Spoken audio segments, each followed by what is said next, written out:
The morning sun had barely crept over the jagged peaks of the Superstition Mountains when Ellen Ward heard the water. It wasn't the gentle trickle she'd grown accustomed to during her 3 months in this God-forsaken corner of Arizona territory. This was different, a low, grinding rumble that made the sparse mesquite trees shudder and sent the desert quail scattering from their roosts. She stood at the edge of what had been, just yesterday, a dry riverbed she could cross in 20 paces. Now the salt river ran brown and angry, carrying uprooted Palo Verde trees and the debris of distant storms. The late spring rains in the high country had finally reached the valley, and with them, her last chance of reaching Fort McDowell before the supply wagons left for New Mexico. Ellen adjusted the canvas sack on her shoulder, everything she owned in this world, and studied the churning water. 26 years old, widowed for 8 months, and down to her last $3. The teaching position in Las Cruces wouldn't wait forever. Neither would her sister, who'd written twice already, wondering why Ellen hadn't arrived. She knew why. Pride, mostly, and grief that clung to her like the dust of this territory. But standing here watching the floodwater rise, she felt something else stirring beneath the numbness. A flicker of the woman she'd been before James died, before the fever took their baby girl 3 days after birth, before she'd learned what it meant to be truly alone. The ford was impassable. She'd have to go upstream, find a narrower crossing. The sun climbed higher, and with it, the heat. By noon, the temperature would reach 90. By evening, if she hadn't found shelter or water, she'd be another cautionary tale the frontier women whispered about while beating laundry against river rocks.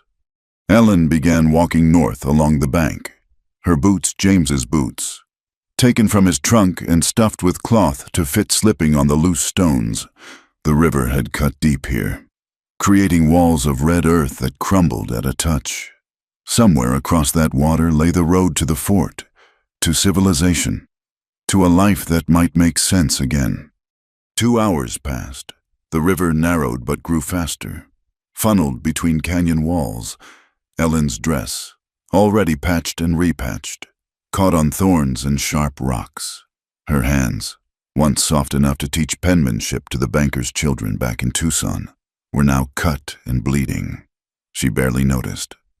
What she did notice were the tracks horses, at least 6, moving along the opposite bank. Fresh tracks, no more than a few hours old, the leather-wrapped handle of James's Colt Navy revolver pressed against her ribs where she'd hidden it beneath her corset. 6 shots. She'd only fired it twice, both times at rattlesnakes. The weight of it reminded her how little 6 shots meant out here. The canyon opened slightly, revealing what might have been a crossing in drier times. The water looked shallower, broken by a line of boulders.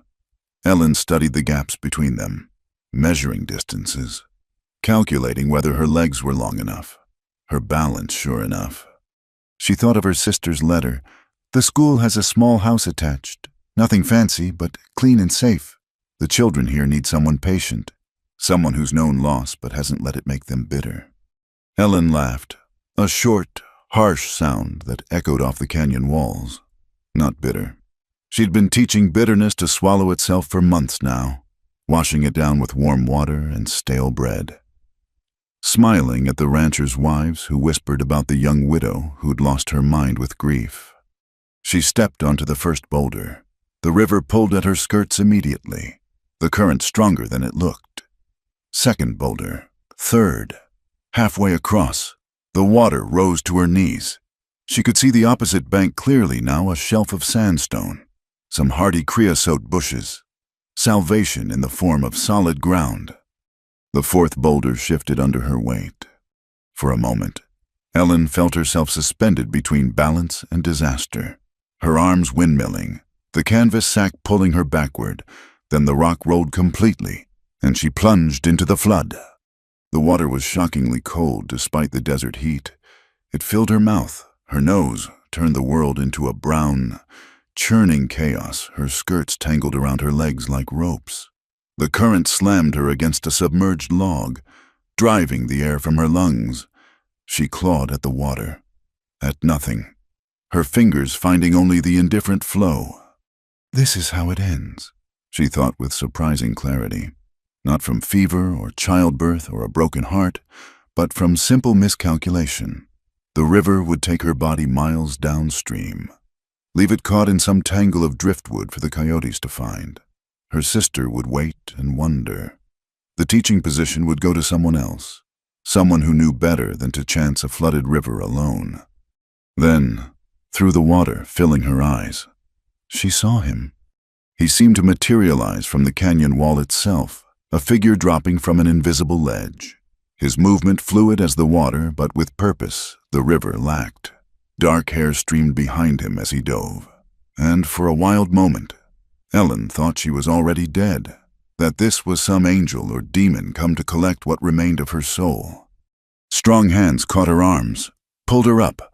Her head broke the surface and she gasped, coughing up brown water. Those same hands guided her to a half-submerged cottonwood trunk, helped her grab hold. "Breathe," a voice said in accented English. "Slowly. The water has not won yet." Ellen's vision cleared enough to see her rescuer, an Apache warrior, though not dressed for war. His calico shirt was torn at the shoulder, revealing a recent scar. Water ran from his black hair down a face that might have been carved from the canyon walls themselves, all angles and weathered strength. Except for the eyes. The eyes were kind. "Can you hold on?" he asked. Ellen nodded, not trusting her voice. He disappeared beneath the water, and for a moment she panicked, thinking he'd abandoned her. Then she felt his hands on her tangled skirts, a knife sawing through the heavy fabric. The weight fell away, and suddenly she could move her legs again. He surfaced beside her. "We go together. Use your legs. Trust me." There was no choice but to trust. Ellen kicked as he guided them toward the bank, using the current rather than fighting it. His strength seemed endless, his knowledge of the river's moods intuitive. When they finally reached shallow water, he half-carried her to a sheltered overhang in the canyon wall. Ellen collapsed on the sandy ground, shaking, not just from cold or exhaustion, but from the simple shock of being alive. She looked up at the man who'd saved her, tall, perhaps 30 years old, with a kind of stillness that came from living as both hunter and hunted. "Thank you," she managed. He was studying her with an expression she couldn't read. Then he reached for something tucked into his belt, her canvas sack, somehow retrieved from the river. "The water took your dress, but not your words," he said, gesturing to the waterlogged books and papers visible through the canvas. His English was careful, precise, as if each word had been weighed before speaking. "You are the teacher woman, the one who leaves paper and pencil for the children near Bitter Creek." Ellen's breath caught. For months, she'd been secretly leaving small bundles near the Apache camp's paper, pencils, sometimes a simple primer. She'd told herself it was Christian charity, but the truth was simpler. She missed teaching, missed the light in a child's eyes when the marks on paper suddenly became words, became thoughts, became power. "How did you—" "My sister's son. He draws horses now. Writes his name." The warrior's face softened almost imperceptibly. "The soldiers at the fort would hang you for such kindness. The soldiers at the fort have their own sins to account for." He smiled then, just slightly. "You speak like someone who has seen their justice." Thunder rumbled somewhere upstream. They both looked up at the sky, which had been clear an hour ago, but now showed dark clouds building over the mountains. "More rain coming," he said. "Flash flood. This place will not be safe." As if to emphasize his words, the river's rumble grew louder. Small rocks began falling from the canyon walls as the water rose. "I know a place," he continued. "High ground. But—" he paused, seeming to weigh his words again. "You would have to trust an Apache." Ellen almost laughed. An hour ago, she'd been prepared to die rather than deviate from her planned route to the fort. Now, soaked and half-dressed, alive only because of this stranger's intervention, the old rules seemed absurd. "I trust the man who pulled me from the river," she said, "Apache or otherwise." He nodded and helped her to her feet. That's when they both heard it. Horses moving fast along the rim above. The warrior's entire demeanor changed, shifting from careful kindness to sharp alertness. He pressed himself against the canyon wall, pulling Ellen with him into the shadows of the overhang. "How many horses did you hear earlier?" he asked quietly. 6, maybe 7, on the opposite bank. His jaw tightened. "Broderick's men? Hunting?" Ellen knew the name. Silas Broderick, railroad contractor, land speculator, and, by all accounts, a man who solved problems with gold when possible and lead when necessary. She'd heard whispers that he'd been hiring men to clear out the Apache problem along his proposed rail routes. Hunting what? The warrior looked at her with those kind eyes that held too much history. "Today me, tomorrow, anyone who stands between him and the water rights." He paused. "You chose a dangerous day to cross the river. Teach your woman." The horses were moving again, working their way down toward the water. Ellen could hear voices now, too faint to make out words but clear in intent. These were men on a trail, and they wouldn't give up easily. "We need to move," the warrior said. He glanced at her ruined dress, now ending raggedly at her knees, and her boots, too large. Clearly a man's. Without a word, he pulled off his own shirt and handed it to her. "For the thorns," he said simply. Ellen took it, trying not to stare at the scars that mapped his chest and arms, some old, some recent, all speaking of a life lived on the knife's edge of survival. The shirt smelled of sage and wood smoke and something else, freedom, perhaps, or defiance. As she pulled it on over her torn bodice, he moved to the edge of the overhang, reading the canyon like other men might read a book. "This way," he said finally. "Stay close. Step where I step." They began to climb, using handholds that seemed invisible until he showed her where to place her fingers. The voices were getting closer. Ellen could make out words now. "Tracks end at the water. Could have crossed before the flood. Could have drowned. More like check downstream. Crow says he winged him yesterday. If he's bleeding." The warrior wounded, Ellen realized. Remembering the fresh scar climbed steadily upward. She followed, her world shrinking to the next handhold, the next steady place for her boot. The coat pressed against her ribs, a reminder of the violence that might be coming. They reached a narrow ledge just as the first riders appeared below. Ellen pressed herself flat against the rock face, barely breathing. She could see them clearly, hard men with harder faces, bristling with weapons. One of them, lean and dark, like a crow himself, dismounted to examine the ground where she and the warrior had climbed out of the river. "2 people," Crow called up. "One of them small. Woman or child, maybe." Another rider, older, with the look of a man who enjoyed his cruelties, spat tobacco juice into the rising water. "The Apache's got himself a hostage. Then, Mr. Broderick will pay extra for that kind of information." Ellen felt the warrior tense beside her. His hand moved slowly to the knife at his belt. She touched his arm, shook her head slightly. 6 men, all armed. Even if they managed to kill 1 or 2, the others would cut them down. Crow was still studying the tracks. "Don't think so," he said finally. "These prints, she was ahead of him? Crossing alone. Then where is she?" "River took her, most likely." Crow stood, scanning the canyon walls. For a heart-stopping moment, his gaze seemed to linger on their ledge. Then he turned away. "Or the Apache took her. Either way, she's not our problem. We're hunting him, not collecting strays." The older rider laughed unpleasantly. "Might be we could make her our problem. Been a while since we had any entertainment at camp. Mr. Broderick's paying us to clear out Apaches, not chase petticoats," Crow said coldly. "Save your appetites for town." He mounted his horse again. "Storm's coming. We'll check the crossing at Devil's Gate before the flood hits." They rode off upstream, their voices fading into the growing thunder.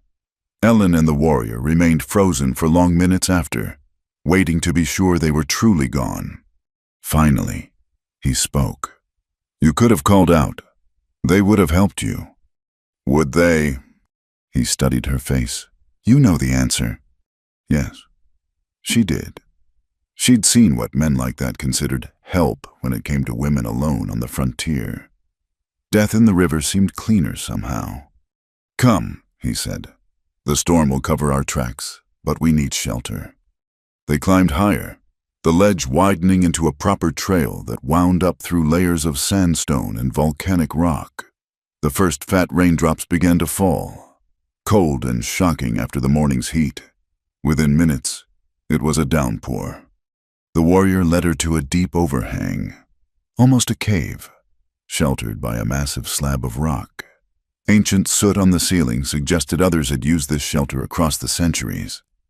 He gathered dead wood from the protected corners, producing fire with the efficiency that spoke of long practice.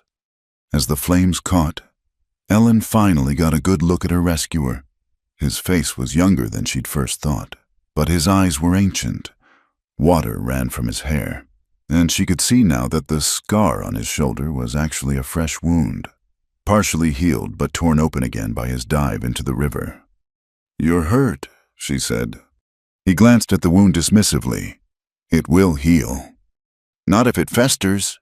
Ellen dug into her salvaged sack, pulling out what had survived the water.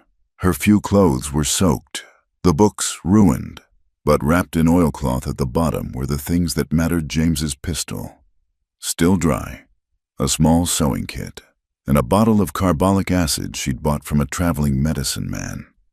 "Let me see." He hesitated, then moved closer to the fire.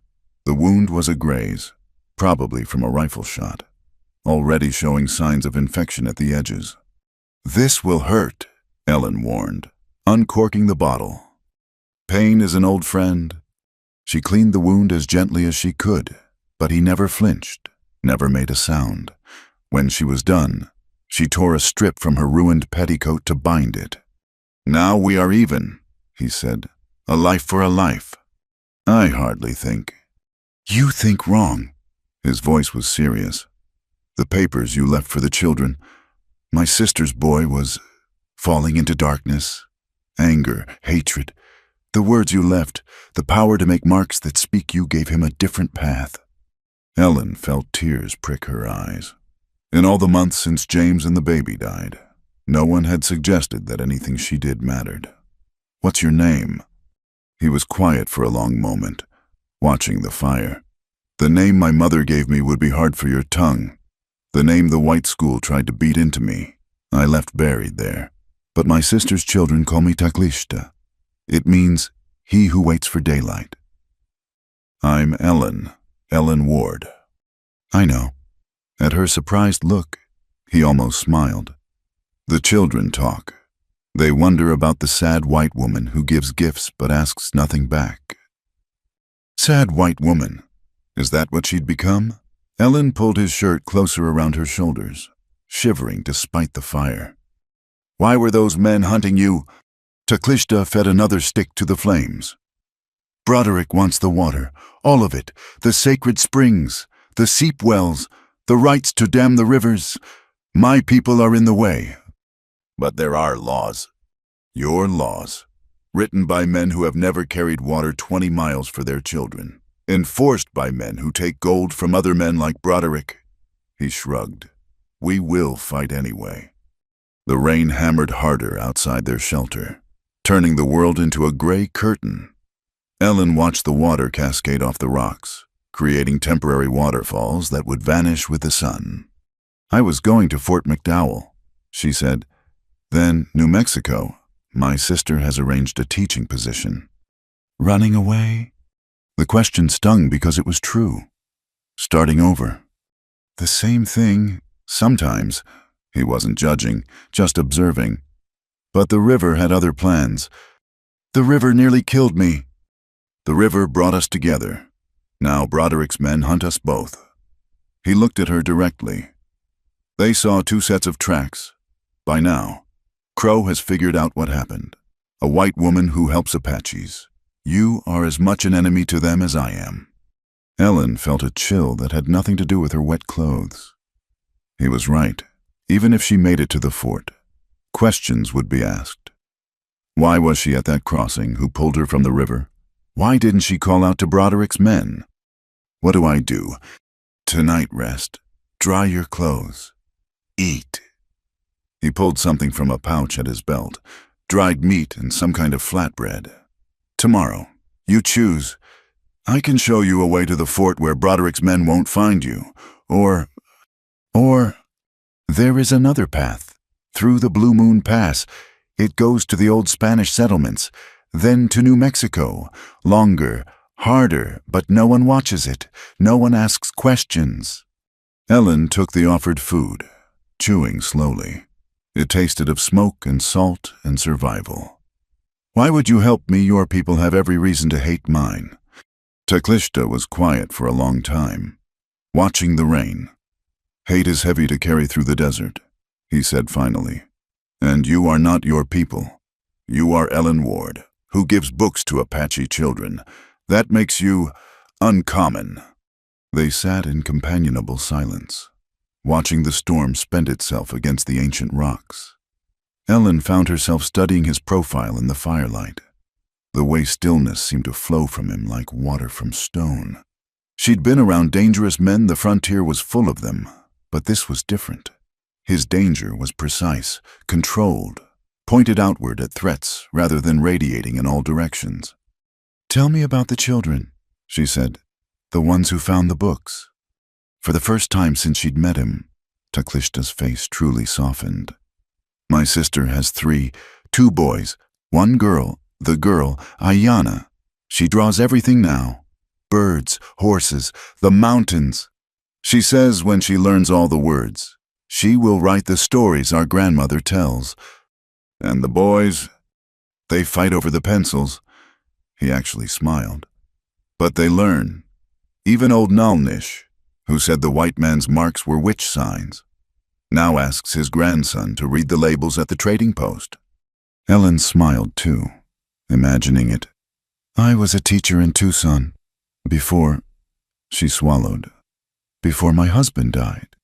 It was the only thing that made sense to me, watching understanding dawn in a child's eyes. You have no children. The question was asked simply, without the prying undertone she'd grown used to from frontier women. We had a daughter. She lived 3 days. I am sorry. 2 words. But they held more genuine sympathy than all the flowery condolences she'd received in Tucson. Maybe because they came from someone who understood loss. My wife died of the spotted sickness, he said. Our son with her, 2 winters ago. Ellen looked at him. This man who had saved her life, who carried his own grief like she carried hers quietly, constantly, worked into the fabric of breathing. I'm sorry too. The fire crackled between them. Outside, the rain was easing, though water still poured from the rocks in a dozen temporary streams. Your husband? Teclista asked. He was a good man. Ellen considered the question.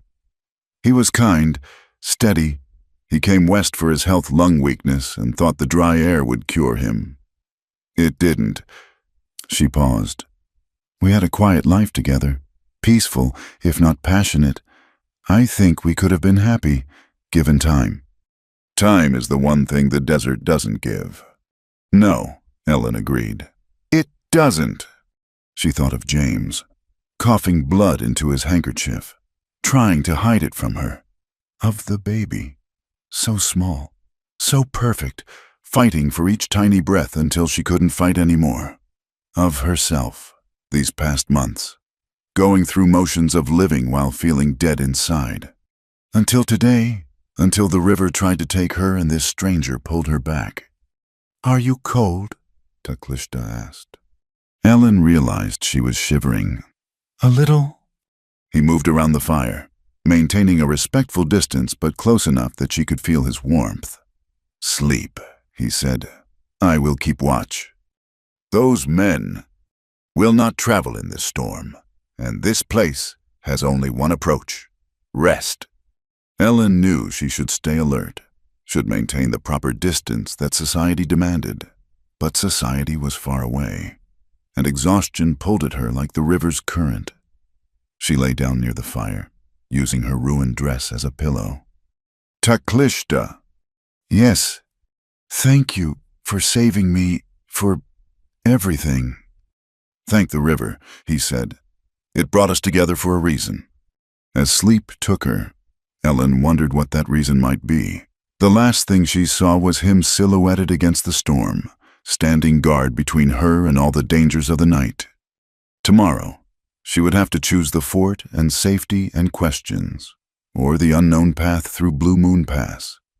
But tonight, for the first time in months, she felt something other than grief and emptiness. She felt alive. Ellen woke to the sound of grinding stone.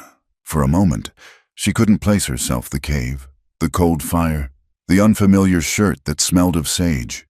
Then memory flooded back: the river, the rescue, the Apache warrior who'd pulled her from certain death. Taklishta sat near the cave entrance, using a round stone to grind something in a shallow depression in the rock. The storm had passed, leaving the world washed clean. Morning light caught the water droplets on spider webs, turning them into strings of diamonds. You slept deeply, he said without turning. That is good. The body heals better when the mind rests. Ellen sat up, immediately aware of her aching muscles and the dozen cuts and bruises she'd collected yesterday. Her dress had dried into a stiff, shortened ruin. She was grateful for his shirt, which at least preserved some modesty. What are you making? Pine pitch and charcoal, for wounds. He gestured to his shoulder. Yours need tending too. Ellen looked at her hands scraped raw from the rocks, one deep cut across her palm still seeping. She hadn't even noticed yesterday. Come, he said, I'll show you. She moved to sit beside him, watching as he mixed the dark powder with thick pine resin, adding a few drops of water from a gourd. His movements were precise, practiced. My grandmother taught me this, he said, before the soldiers came, before the schools. His voice carried no bitterness, just fact. She knew every plant in these mountains, every root, every healing bark, said the land itself was medicine, if you knew how to listen. My grandmother was a midwife, Ellen offered. Back in Ohio, she had books full of receipts remedies. She called them willow bark for fever, moldy bread for wounds. Moldy bread. It prevented infection. Somehow. She didn't know why, just that it worked. Ellen smiled at the memory. My mother thought it was backward superstition. She wanted everything modern, scientific. Yet here you are, letting an Apache put pine pitch on your wounds. There was gentle humor in his voice. Here I am, Ellen agreed. He took her hand, his touch careful but firm, and began applying the mixture to her cuts. It stung at first, then numbed to a pleasant coolness. You said yesterday that I could go to the fort, Ellen said, but Broderick's men saw our tracks together. They saw tracks, whether together or apart. Who can say the flood confused many things? He moved to her other hand. But you are right to be cautious. Broderick has eyes everywhere. Men who would sell their neighbors for silver. What about the other path Blue Moon Pass? Taklishta finished with her hands and sat back. 5 days walking.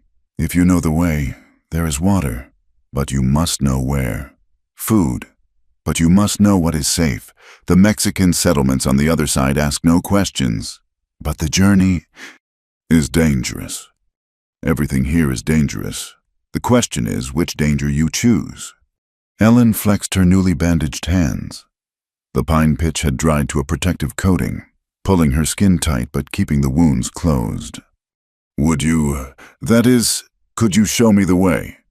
He was quiet for a long moment, looking out at the brightening canyon. My people need me. There are supplies coming. Medicine for the children. I must meet the traders. Guide them past Broderick's watchers. Of course, I didn't mean to. But, he turned to her. The trail to Blue Moon Pass runs near where I must go. For 3 days. We could travel together. After that, the path is clear. Even a white woman could follow it. Ellen bristled. This white woman survived 8 months alone in Arizona territory. Survived, yes, but not lived. He stood, moving to gather their few belongings. There is a difference.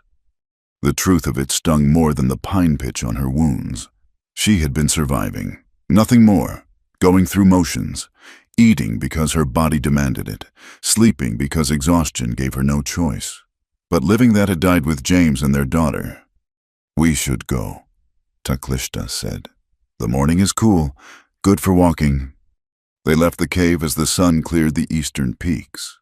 Ellen quickly learned that following an Apache through this terrain required every ounce of concentration she possessed.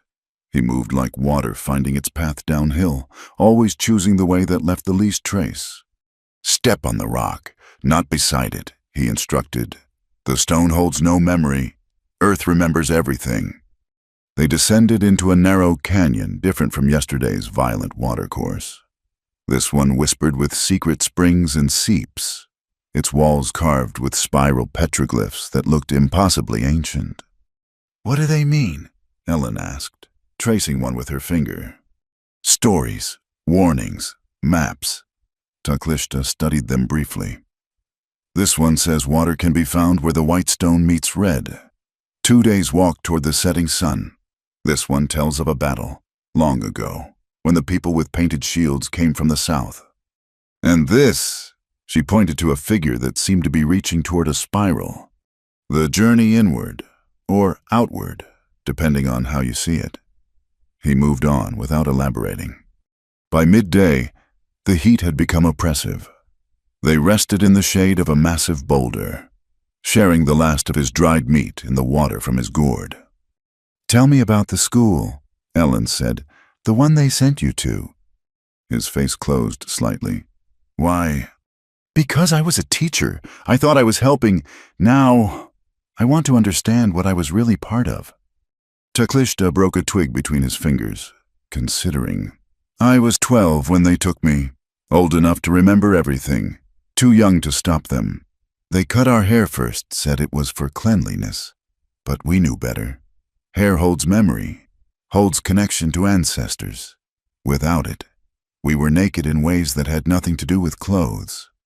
Ellen thought of the Apache children she'd seen from a distance, their long hair gleaming in the sun. The boys at the fort school all had short, military cuts. They beat us for speaking our language, locked us in dark rooms for practicing our prayers, gave us new names. I was Daniel Greyhawk to them. Daniel because it was biblical. Greyhawk because they needed something to put in their records, and my clan name was too hard for their tongues. "How long were you there?" 3 years. Some never left died of sadness. Mostly, the ones who lived learned to split themselves. One face for the teachers, another for when we were alone. But you can't live split forever. Eventually, you have to choose. You chose to leave. I chose to remain whole. He looked at her directly. That's why your books mattered. You gave our children the tool without trying to take their souls in exchange. They traveled on as the afternoon wore toward evening. Ellen learned to read the land as he did the way certain birds meant water nearby, how the color of soil changed near underground springs, which cacti held moisture in their flesh and which would poison. "Here," he said, cutting a paddle from a prickly pear with his knife. He scraped off the spines expertly and handed it to her. "Chew slowly. It holds water and some sweetness." The taste was strange, but not unpleasant. As they walked, he taught her other things: how to find direction by the growth of barrel cacti, how to read weather and the behavior of ants, how to move quietly enough that the desert didn't announce your presence to every living thing. They climbed a steep switchback as the sun began its descent. At the top, the view opened up miles of canyon country spread out like a map made of red stone and shadow. In the distance, Ellen could see a line of green that might have been the Salt River, and beyond that, the hazy peaks that marked the edge of known territory. "There," Taklishta pointed to a notch between 2 flat-topped mesas. "Blue Moon Pass. When the moon rises full, it sits perfectly in that notch, like a blue eye watching." "It's beautiful," Ellen breathed. "Beautiful and terrible. He agreed. Like most things here. They made camp in a grove of ancient junipers, their twisted trunks telling stories of centuries of wind and drought. Taklishta showed her how to gather the purple berries, food and medicine both, and how to strip the fibrous bark for kindling. As darkness fell and the fire caught, he produced more food from his packed piñon nuts and dried agave hearts, a cake made from mesquite bean flour. "You're prepared for long journeys," Ellen observed. "Always. You never know when the world will shift, when you must run instead of walk." He handed her the mesquite cake. "Eat slowly. It swells with water." They sat in comfortable quiet, watching the stars emerge. Out here, with no town lights for hundreds of miles, the Milky Way sprawled across the sky like spilled flour.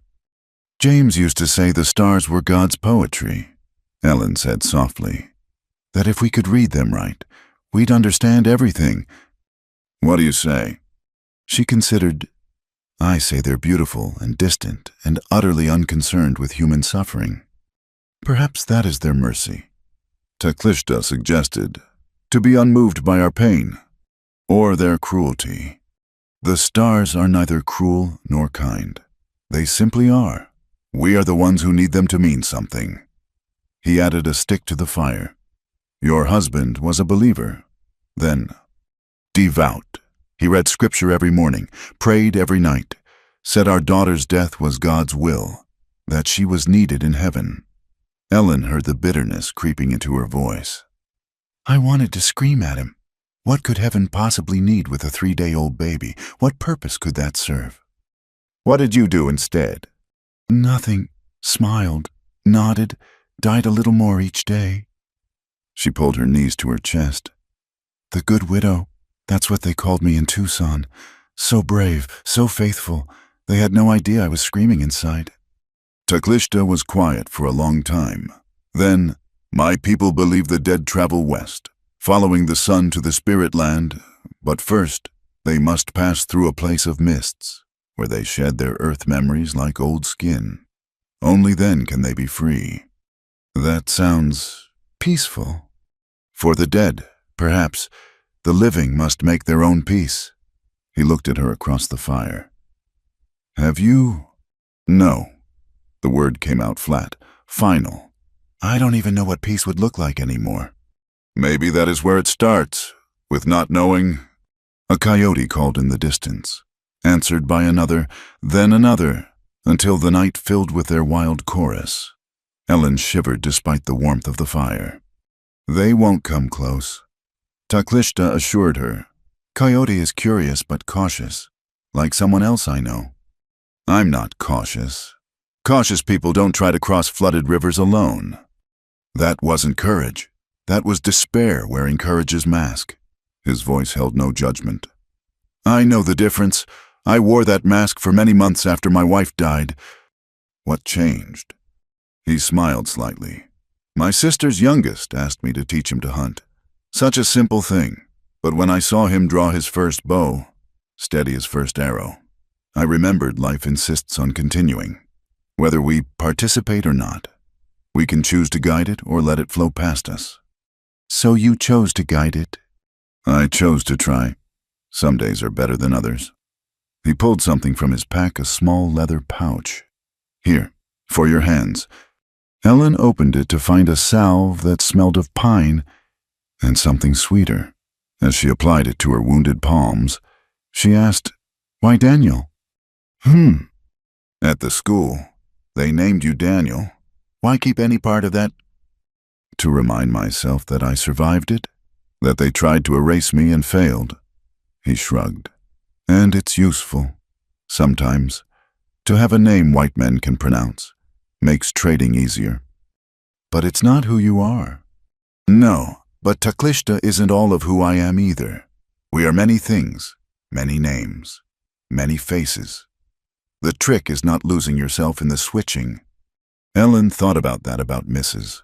James Ward, the proper teacher's wife she'd been in Tucson, about the broken woman who'd fled into the desert, about whoever she was becoming now, dressed in an Apache's shirt, learning to read the land like a book written in stone and thorn. I don't know who I am anymore. She admitted, good. Certainty is a cage. Better to be like water, finding your shape as you flow. Is that more grandmother wisdom? No, that's mine. Earned the hard way. He lay back, looking up at the stars. Sleep now. Tomorrow will be harder than today. Why? Because tomorrow we reach the trade routes, where my people cross paths with yours, where choices have consequences that echo. Ellen lay down on the other side of the fire, using her salvaged sack as a pillow again. Despite the hard ground and the alien sounds of the desert night, she felt oddly safe. This man who should have been her enemy had become her protector, her teacher, perhaps even her friend. Taklishta. What you said about the children, about the books giving them tools without taking their souls, did you mean that?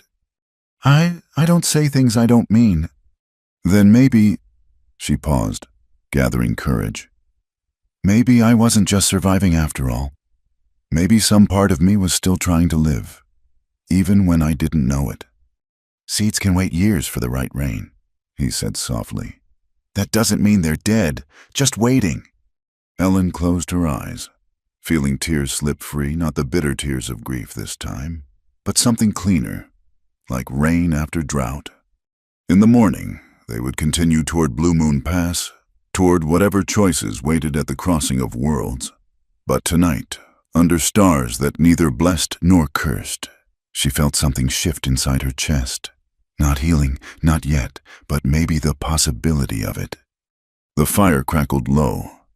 Somewhere in the distance, an owl called, and Ellen Ward, neither the woman she'd been nor the one she'd become, slept without dreams for the first time in 8 months. The third day dawned cold, with frost silvering the juniper needles. Ellen woke to find Taklishta already alert, studying the horizon with an intensity that made her stomach tighten. What is it? Smoke, 3 fires, maybe 4. He pointed to wisps so faint she could barely see them against the lightning sky. Signal fires. Someone wants to be seen. Your people? No. We use mirrors when the sun is up. Single fires at night. This, he frowned. This is meant to draw attention. They broke camp quickly. Ellen now practiced enough to leave few traces of their presence, as they climbed toward the ridge that would take them to Blue Moon Pass. The morning revealed a landscape that seemed torn from the Earth's first day's twisted spires of red rock. Canyons that cut so deep their bottoms remained in shadow even at noon. Stay close today, Taklishta said. The trail narrows ahead. 1 false step. He didn't finish, but Ellen could see the drops on either side. Hundreds of feet to jumbled rocks below. They were traversing a particularly treacherous section, a ledge no wider than Ellen's shoulders. When they heard the horses, the sound echoed strangely off the canyon walls, making it impossible to tell direction or distance. Taklishta pressed himself against the rock face, motioning Ellen to do the same. They waited, breathing shallow, as the sound grew closer. Then, from around a bend below, a line of riders appeared. Ellen recognized the lead man immediately. Bede Crow Malloy, Broderick's tracker. Behind him rode 5 others, all armed, all scanning the cliffs with predatory focus. The Apache and his white woman came this way. Crow was saying. The old Mexican at Agua Fria saw them 2 days ago, heading north. Could be anywhere by now. One of the riders complained. These canyons got 1,000 hiding places. Not anywhere. Crow corrected. He's hurt, traveling with a woman who doesn't know the land. They'll need water, shelter. They'll follow the old paths. He pulled out a map, studied it. Blue Moon Pass. That's where they're headed. Ellen felt Taklishta tense beside her. His hand moved slowly to his knife. Mr. Broderick wants them alive if possible. Another rider said, especially the woman. Says she might have information about where the Apache camps are hidden. Crow laughed. An ugly sound. Alive is a flexible word out here. Long as they can talk. Doesn't much matter what condition they're in otherwise. The riders continued past, their voices fading. Ellen and Taklishta remained frozen until even the echo of hoofbeats disappeared. Only then did he speak, his voice barely a whisper. "They know our direction. We cannot use the main trail. Is there another way?" "Yes, but—" He looked at her, assessing. "It requires climbing, real climbing, not just walking steep trails." Ellen thought of the sheer rock faces she'd seen, the dizzying heights. "I can do it." Can and will are different words when you're hanging by your fingers, with nothing but air beneath you. "Then I'll have to make them the same word." Something flickered in his eyes, respect, perhaps, or recognition. "Come, we backtrack first, lay false trail, then we climb." They spent the next hour creating deceptions footprints leading to dead ends, disturbed brush suggesting passage where none had occurred. Taklishta showed her how to walk backwards in her own footprints, how to use a juniper branch to blur the tracks. "Crow is good," he explained. "But even good trackers see what they expect to see. We give him a story he wants to believe: panicked flight, poor choices." Finally, with the sun high overhead, they reached what Ellen could only describe as a wall. The red sandstone rose vertical, broken by cracks and tiny ledges that might charitably be called handholds. "This?" she asked, her mouth dry. "The Needle's Eye. My grandfather showed me this route when I was young. Few know it exists." He studied the rock face like a man reading scripture. "Watch where I put my hands, my feet. Test every hold before you trust it. And Ellen," he turned to her, "don't look down." He began to climb, moving with a fluid grace that made it look almost easy. Ellen followed, her heart hammering. The first 20 feet weren't too bad. The holds were clear, the rock solid. But as they climbed higher, the exposure became terrifying. 50 feet up, her hands slipped on a hold made slick by centuries of wind polish. For a heart-stopping moment, she hung by one hand, her feet scrambling for purchase. "Breathe." Taklishta's voice came from above, calm as deep water. "The rock is patient. Be patient with it." Ellen forced herself to stop thrashing, to think. There, a tiny crack to her left. She wedged her fingers in, found stability, continued upward. 100 feet, 200. The world below became abstract, unreal. There was only the rock, the next hold, the rhythm of movement. Her arms burned, her fingers bled where the rough stone tore skin. But she climbed. Near the top, the route traversed sideways along a ledge no wider than her hand. Taklishta had already crossed, was waiting on a broader shelf. "Don't think," he advised. "Just move." Ellen fixed her eyes on him and shuffled sideways, trying not to imagine the void pulling at her back. Halfway across, a piece of the ledge crumbled under her foot. She swayed outward, certain she was falling. Taklishta's hand shot out, caught her wrist, pulled her to safety. They collapsed together on the shelf, breathing hard. "You did well," he said. "I almost died, again." "But you didn't. Again." There was something almost like pride in his voice. Few Apache women would attempt the Needle's Eye. Fewer would succeed. They rested until their breathing steadied, then continued upward along an easier chimney to the top. The summit revealed a sight that made the climb worthwhile, a hidden valley cupped between peaks, green with spring grass and cottonwoods. "Water," Taklishta explained. "A spring that never fails. We'll rest here. Let Crow waste time searching the lower trails." They descended into the valley, and Ellen felt like she was entering another world. After days in the harsh canyons, the grass felt impossibly soft under her torn boots. The spring bubbled up clear and cold, feeding a pool bordered by maidenhair ferns. "Can I?" She gestured at the pool. "It's safe, sacred to my people, but not forbidden." He turned away. "I'll scout the far end, make sure we're alone." Ellen waited until he was out of sight, then stripped off her ruined dress and his borrowed shirt. The cold water shocked her skin but felt like benediction. washing away days of dust and sweat and fear. She scrubbed her hair, watched the dirt cloud and dissipate. When she emerged, she found Taklishta had built a small fire and laid out food, more of his traveling rations, but also fresh greens he'd gathered. Miner's lettuce, he explained. And these, pointing to some roots, taste like nuts when roasted. They ate in companionable silence as afternoon shadows lengthened. Ellen had redressed in her poor clothes, but felt cleaner, more human. "How's your shoulder?" she asked. He rotated it experimentally. "Healing. Your medicine is good." "My grandmother's medicine. I just remembered it." Memory is its own medicine sometimes. A hawk circled overhead, riding thermals. Ellen watched it, envying its freedom from earthbound concerns. "Tell me about your wife," she said suddenly. Taklishta was quiet so long she thought he wouldn't answer. Then, "Her name was Lilui. It means singing hawk in our language. She laughed like water over stones, fought like a wildcat when angry.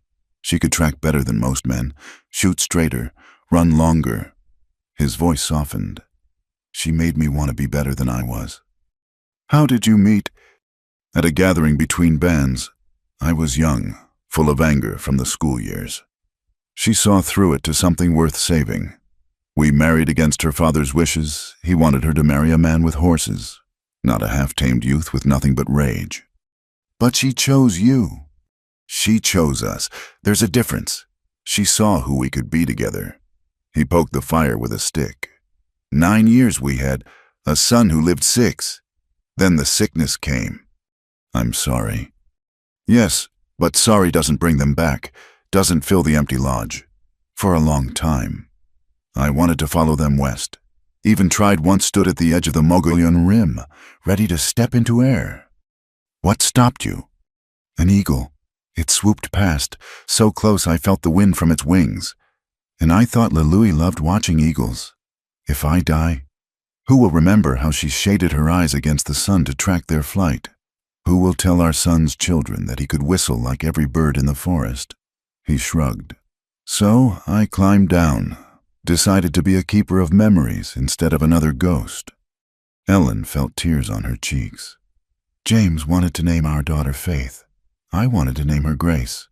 We compromised on Faith Grace Ward. 3 days, that's all she had.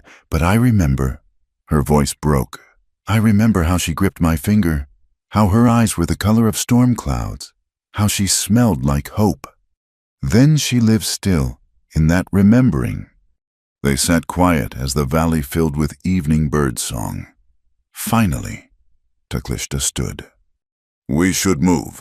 There's a cave at the far end where we can shelter. Tomorrow we reach the place where our paths divide." The cave was shallow but dry, with old fire rings suggesting years of use by travelers. As dark fell, they sat at the entrance, watching stars emerge between the valley walls. "What will you do?" Ellen asked. "After tomorrow." "Meet the traders. Guide them past Broderick's men. Get medicine to our camps." He paused. "After that, continue fighting. I suppose. It's all I know now." "That's not true. You know plants, trails, how to read stone and sky. You know gentleness. I've seen it in how you speak of children. You could teach, like your grandmother taught you. Teach what how to hide, how to watch your world shrink until there's nowhere left to run." Bitterness crept into his voice. "What wisdom is there in defeat? Survival is its own wisdom. And you're not defeated, you're here, alive, helping your people. That's not nothing." He looked at her in the firelight. "You sound like a teacher." "I am a teacher, even if I have no classroom, no students, no purpose anymore. Purpose finds us when we stop chasing it, like water finding its level." A coyote called in the distance, different from the chorus 2 nights ago. This sounded almost mournful, seeking. "He's lost his pack," Taklishta observed. "It happens sometimes. They survive alone, but it's not the same. Coyotes are meant to run together." "Like people." "Like people." Ellen pulled her knees to her chest. thinking of the empty years stretching ahead. New Mexico, a strange classroom, children who didn't know her grief. Starting over, they called it, as if you could simply draw a line and begin fresh. "I'm frightened," she admitted, not of Crow or Broderick or falling off cliffs, of trying to be normal again when I know I'm changed, of pretending to be whole when I'm all sharp edges inside. Then don't pretend, be the sharp edges. Someone, somewhere, needs exactly that, a teacher who knows that life cuts, who can show them how to bind the wounds and keep walking. You make it sound simple. Simple and easy are enemies. Nothing about living is easy. Simple is just seeing the next step clearly. They prepared for sleep, the fire burning low. As Ellen settled onto the sandy cave floor, Taklishta spoke again. "The trail tomorrow, it's clear, well marked. Follow it until you see 3 white boulders like old bones. Turn east there, toward the sunrise. Half a day's walk brings you to Agua Nueva. The people there are kind to strangers. And if Crow finds the trail, then you run, hide, survive." He paused. "Or you could come with me. The camps always need teachers, children who hunger for words like others hunger for bread." Ellen's heart jumped. To stay, to have purpose again, to belong somewhere. "Your people would never accept me. My people accept those who prove themselves worthy of acceptance. You've climbed the Needle's Eye, survived the flood, treated an Apache warrior with kindness instead of fear, a ghost of a smile. Also, you're stubborn as a mule. We appreciate that quality. I don't speak your language. You speak the language that matters: patience with children, respect for learning. The rest is just sounds. You'd learn." Ellen lay in the dark, mind racing. It was impossible. Of course, a white widow living among Apaches. The scandal would echo all the way back to Ohio. Her sister would die of shame. Proper society would close its doors forever. But when had proper society ever done anything for her but whisper behind fans about her losses? "I'll think about it," she said finally. "Good, thinking is good. Just don't think so long, the moment passes." Sleep came slowly, full of dreams where she stood at a crossroads under a blue moon, paths stretching in all directions, each one leading to a different life, a different Ellen. She woke once to find Taklishta sitting guard at the cave mouth, silhouetted against stars. He was singing, so softly she could barely hear a morning song, she thought, or maybe a prayer. The sound was beautiful and terrible and absolutely alone. Tomorrow they would part. He would go to his people, his war, his memories. She would go. Where? To safety, society. A life bounded by other people's expectations. Or maybe, just maybe, she would choose the harder path, the one that led not to safety but to meaning, not to forgetting but to remembering with purpose. The night winds sang through the valley, and Ellen Ward, teacher, widow, survivor, listened to its questions without yet knowing her answers. The crossroads came at midday, where the hidden valley opened onto a wider trail. 3 white boulders stood like ancient sentinels, exactly as Taklishta had described. To the east lay the path to Agua Nueva, to safety, to a life Ellen could predict. To the north, barely visible through heat shimmer, the trail disappeared into Apache territory. "This is where we part," Taklishta said, though he made no move to leave. Ellen stood between the paths, feeling pulled in both directions. The sensible choice was clear east to the Mexican settlements, then on to New Mexico and her sister's carefully arranged position. But sense had fled when she'd followed an Apache warrior up a cliff face, when she'd shared stories of grief by firelight, when she'd begun to see this harsh land as something more than a place to escape.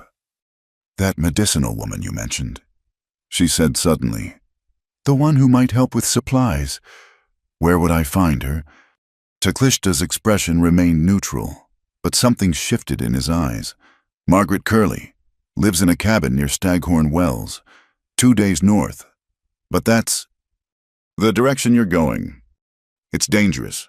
Broderick's men patrol those trails. More dangerous than climbing the Needle's Eye.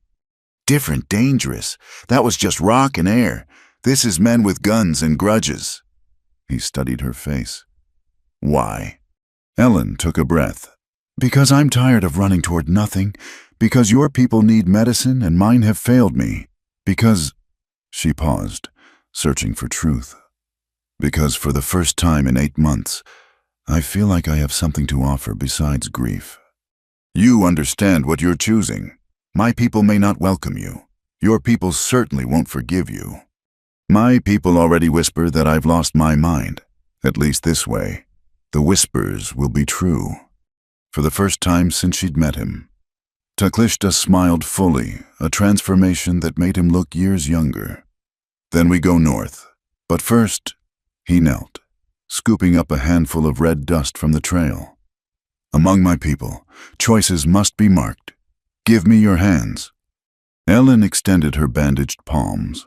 He sprinkled the dust over them, then his own, pressing their hands together briefly. The dust mixed with pine salve and sweat, creating rust-colored streaks. Now the land knows your choice, he said simply, and so do we.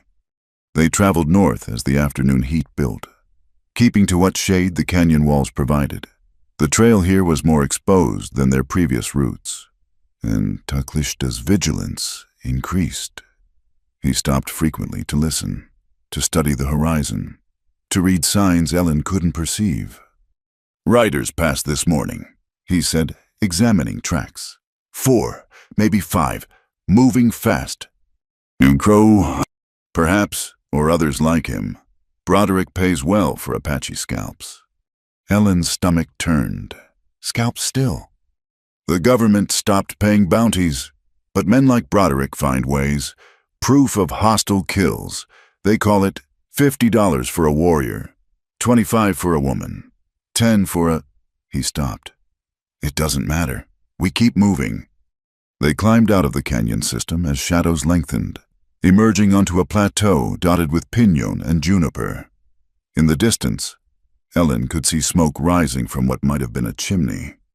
Margaret's place. Taklishta confirmed. She tends the wells, trades with everyone, Apache, Mexican, Anglo. Some say she's crazy. Others say she's the only sane person left in the territory. Which do you say? I say she makes good medicine and asks fair trades. The rest doesn't matter. They approached the cabin cautiously. It was a sturdy structure of logs and adobe, with a garden plot showing green despite the arid surroundings. A figure emerged, a woman perhaps 50 years old, hair gone gray but pulled back severely, wearing men's trousers and a leather vest over a faded blue shirt. Well, she called in an Irish accent softened by years in the desert. Taklishta brings me a visitor, and a white woman at that, wearing Apache gifts. Her sharp eyes took in Ellen's borrowed shirt, the red dust on her hands. You'd be the teacher who leaves books for the children. Ellen blinked. How did you... Child, there's little happens in this territory I don't hear about eventually. Come in, both of you. Sun's getting low, and the hunters are getting bold. The cabin's interior was organized chaos herbs hanging from every rafter, jars and bottles lining shelves, books stacked in corners. It smelled of sage and something medicinal, sharp but not unpleasant. Sit, Margaret commanded, already pulling down various containers. You'll need feeding, and those hands need proper tending. Pine pitch is well enough for the trail, but I've got better. As she worked, she talked a constant stream of observations, questions, and commentary. Ellen learned that Margaret had been an army nurse, had come west with a husband who'd died of snakebite, had stayed because the desert gets in your blood like fever, and there's no cure but death. Now then, Margaret said, unwrapping Ellen's hands and examining the cuts. These'll heal clean, but you'll have scars. Marks of choosing, I'd say, from the look of that red dust. You know the ceremony. Girl, I know every ceremony from here to the Colorado River. Have to, in my line of work. Can't heal bodies if you don't understand souls. She applied a green salve that smelled of mint and something else. You planning to stay with the Apache, or just passing through? Ellen glanced at Taklishta, who was examining Margaret's medical supplies. I honestly don't know. Honest not knowing. That's rarer than gold out here. Margaret rebandaged Ellen's hands with clean cloth. Most folks are so certain they're right. They can't see the cliff they're walking toward. Speaking of cliffs, Taklishta interjected. We need medicine. The usual willow bark, that tonic for lung fever, and whatever you have for infected wounds. The children are sick again. Some, and we have wounded from the cavalry raid last month. Margaret's face darkened. Heard about that. Peaceful camp. Wasn't it families trying to farm? The government wants us all at San Carlos. When we refuse, he shrugged. San Carlos is a death camp, Margaret said bluntly. Hot as hell, no water worth drinking, nothing to hunt. Might as well shoot people outright as send them there. She began assembling supplies, moving with practiced efficiency. Ellen watched, fascinated by the array of medicines, some clearly pharmaceutical, others traditional herbs, all treated with equal respect. You can help, Margaret told her. Those small jars on the third shelf, fetch them down. Ellen obeyed, reading labels as she worked laudanum, quinine, carbolic acid, followed by snake root, devil's claw, yerba mansa. 2 medicines, Margaret explained. The one that comes from books and cities, the one that comes from land and ancestors. Smart healers use both. A sound outside made them all freeze horses. Approaching fast, Margaret moved to the window, peered out cautiously. Trouble, she said quietly. 5 riders, that tracker Crow and some others. Taklishta was already moving, checking his weapons. Back door. Root cellar's better, under that rug. He pulled back a woven rug to reveal a trapdoor. Ellen, down now. What about now? The command in his voice brooked no argument. Ellen climbed down into darkness that smelled of earth and stored vegetables. Taklishta followed, pulling the door closed just as boots stomped onto the porch. They crouched in the dark, hearing Margaret's footsteps overhead, then the door opening. Gentlemen, Margaret's voice came clearly through the floor. To what do I owe the pleasure? Looking for someone. Crow's distinctive drawl, Apache buck and a white woman. Seen them? I see lots of people. Nature of running a well station.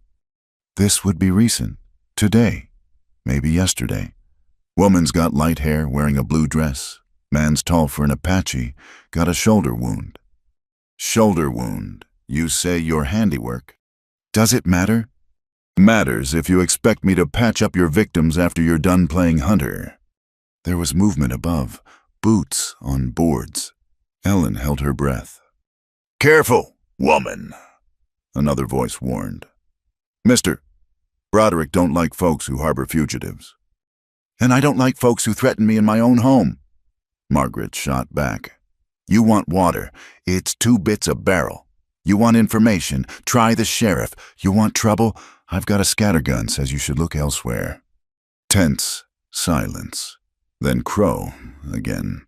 We'll water the horses, then we're checking your outbuildings. Got no problem with you, Mrs. Curley, but if you're hiding them, check away. Mind the rattlesnakes in the barn, they're grumpy this time of day. Footsteps moved away from directly overhead. In the darkness, Ellen felt Taklishta's hand find hers. Squeeze once in reassurance. They waited, breathing shallowly, as the searchers moved around outside. An eternity later, Margaret's voice came again. They're gone, headed east toward Dutchman's Flat. You can come up. They emerged to find her loading a shotgun with practiced ease. They'll be back. Crow's too smart to give up that easy. You need to move tonight. The medicine, already packed. She indicated 2 canvas bags on the table, along with some food and ammunition. Consider it an investment in keeping the territory interesting. As they prepared to leave, Margaret pulled Ellen aside. "You sure about this path, girl? It's not too late to head for Mexico. Make your way to California. Start fresh where nobody knows your name." "I've tried starting fresh. It doesn't work when you're running from yourself." Margaret nodded slowly. "Aye, there's truth in that. Well then, some advice. Forget what you think you know about Apaches from newspapers and dime novels. They're people complicated, contradictory, capable of great kindness and terrible violence, just like us." "I'm beginning to understand that. Beginning's good. Just remember, understanding's a journey, not a destination." She handed Ellen a small leather pouch. "Herbs for woman troubles. You'll need them living rough." They left as full darkness fell, taking a different trail than they'd arrived on. The moon was rising, not full yet, but bright enough to cast shadows. They moved quickly but carefully, Taclishta leading them through a maze of arroyos and ridgelines. "Margaret's a good woman," Ellen said during a brief rest. "One of the few. She sees people, not sights." He adjusted the medicine bags. "Though she's right about Crow. He'll figure out we were there." "What then?" "Then we run faster. Fight if we must. Survive however we can." They were crossing a dry wash when they herded horses, moving fast, coming from multiple directions. Taclishta grabbed Ellen's arm, pulled her behind a cluster of boulders. They split up, he whispered, circled back, smart. The riders appeared on the ridgeline, silhouetted against stars. Ellen counted 6, maybe 7. They were spreading out, clearly following a plan. "Can we evade them?" "Not in the open, not with the moon this bright." He was thinking rapidly, calculating. "There's a place, Ghost Canyon. The Mexicans call it Canyon of Bones. Bad reputation keeps most people out." "What kind of reputation?" "The kind based on truth. It's where my people made a stand 40 years ago. The army killed everyone, warriors, women, children. Some say their spirits still guard it." "Do you believe that?" "I believe the dead deserve respect, and I believe live men fear ghosts more than bullets sometimes." He checked his rifle. "Can you run?" "Yes." "Then we run. Stay with me, no matter what." They burst from cover, sprinting across the wash. Shouts erupted behind them. They'd been spotted. Ellen ran as she'd never run before, her ruined boots slipping on loose stone, her breath burning in her throat. A rifle cracked. The bullet whined off a rock near Ellen's head, throwing chips that stung her cheek. More shots followed, but hitting moving targets in moonlight was difficult. "This way!" Taclishta shouted, veering toward a narrow cleft in the rocks. They plunged into darkness so complete the moon might never have existed. The canyon walls pressed close, the air thick with something Ellen couldn't name: age, perhaps, or sorrow. Behind them, the pursuit slowed. She could hear voices arguing. "I ain't going in there at night." "It's just a canyon." "It's a boneyard. My cousin went in there hunting strays. Came out speaking gibberish. Never been right since." Crow's voice cut through superstitious fools. "It's rock and sand, nothing more." "Then you go first." They moved deeper into the canyon, feeling their way along walls worn smooth by ancient floods. Ellen's hand brushed something that felt unnervingly like carved bone, but she didn't look closer. "Here," Taclishta whispered, guiding her into a side passage. They crouched in the darkness, listening. One set of footsteps was approaching, cautious but determined. Crow, Ellen thought, proving his reputation. The tracker passed their hiding spot, moving deeper into the canyon. Taclishta waited until the sound faded, then led Ellen up a treacherous climb to a ledge above the main passage. "Now we wait," he breathed. "Let fear do our fighting." From their perch, they could see moonlight filtering into the canyon's main channel. Crow reappeared, moving back toward the entrance, but something in his posture had changed. He kept glancing over his shoulder, weapon raised.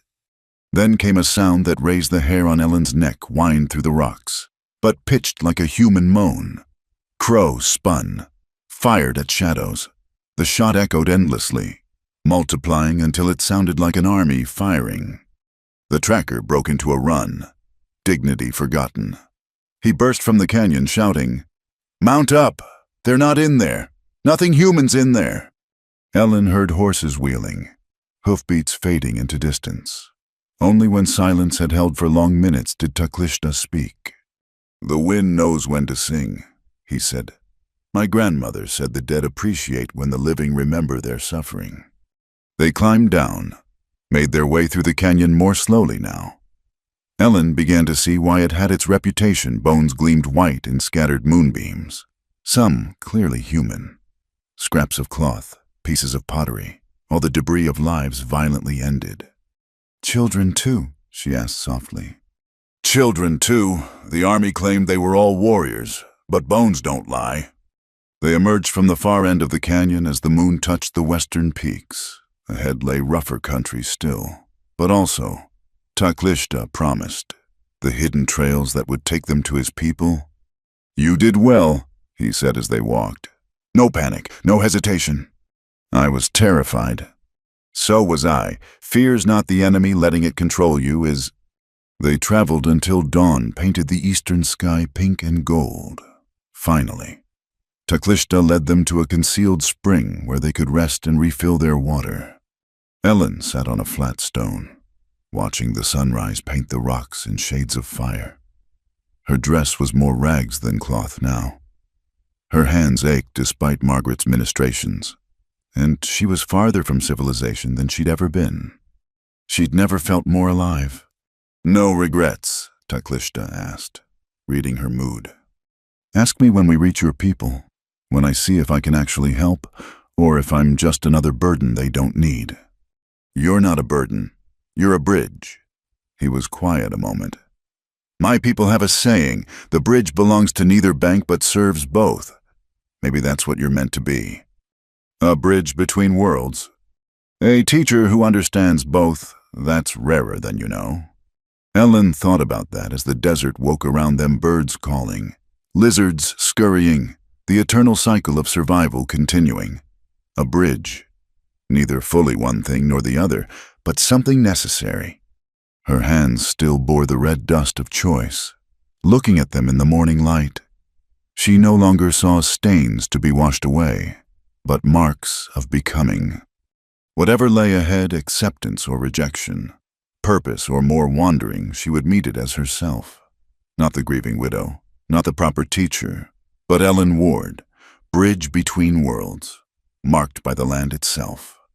The sun climbed higher, and they prepared to continue their journey into the unknown. The storm came without warning on their 5th day together, rolling in from the northwest with clouds like bruised flesh. They'd been following a narrow trail through Pima Canyon when the temperature dropped 20 degrees in as many minutes. "Cave," Taklishta said urgently, pointing to a shadow in the cliff face. "Now!" They barely made it inside before the sky opened. Not the gentle rain that blessed the desert in spring, but a violent downpour that turned the trail they'd been walking into a rushing torrent within minutes. Ellen stood at the cave mouth, watching nature's fury with awe. Lightning split the sky, illuminating the canyon in stark, photographic moments. Thunder followed so closely it seemed to come from inside the earth itself. "Move back," Taklishta warned. "Lightning seeks the high places."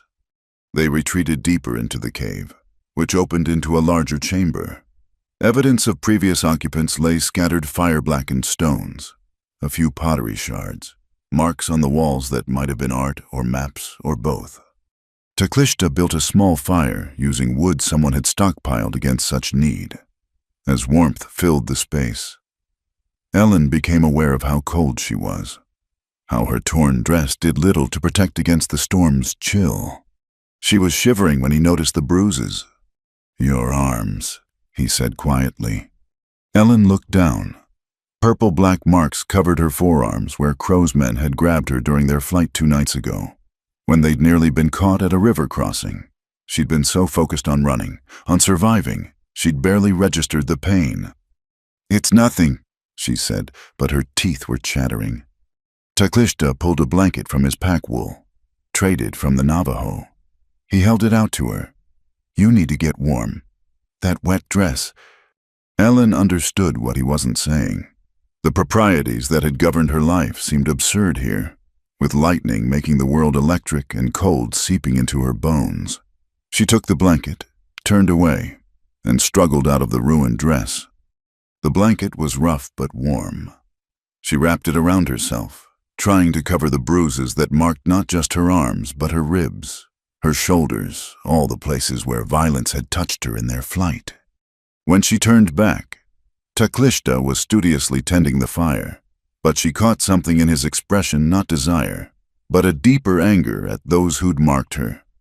"I must look terrible," she said, attempting lightness. "You look like a warrior," he corrected, "like someone who chose the hard path and paid the price." They sat by the fire as the storm raged outside. Ellen found herself acutely aware of her state, wrapped only in a blanket. Her defenses stripped away with her clothing. The bruises throbbed, and she couldn't stop shaking. "Here." Teclista moved closer, careful not to touch. "Body heat helps. My grandmother taught us in the cold. Pride kills faster than bullets." Ellen shifted nearer until she could feel his warmth without contact.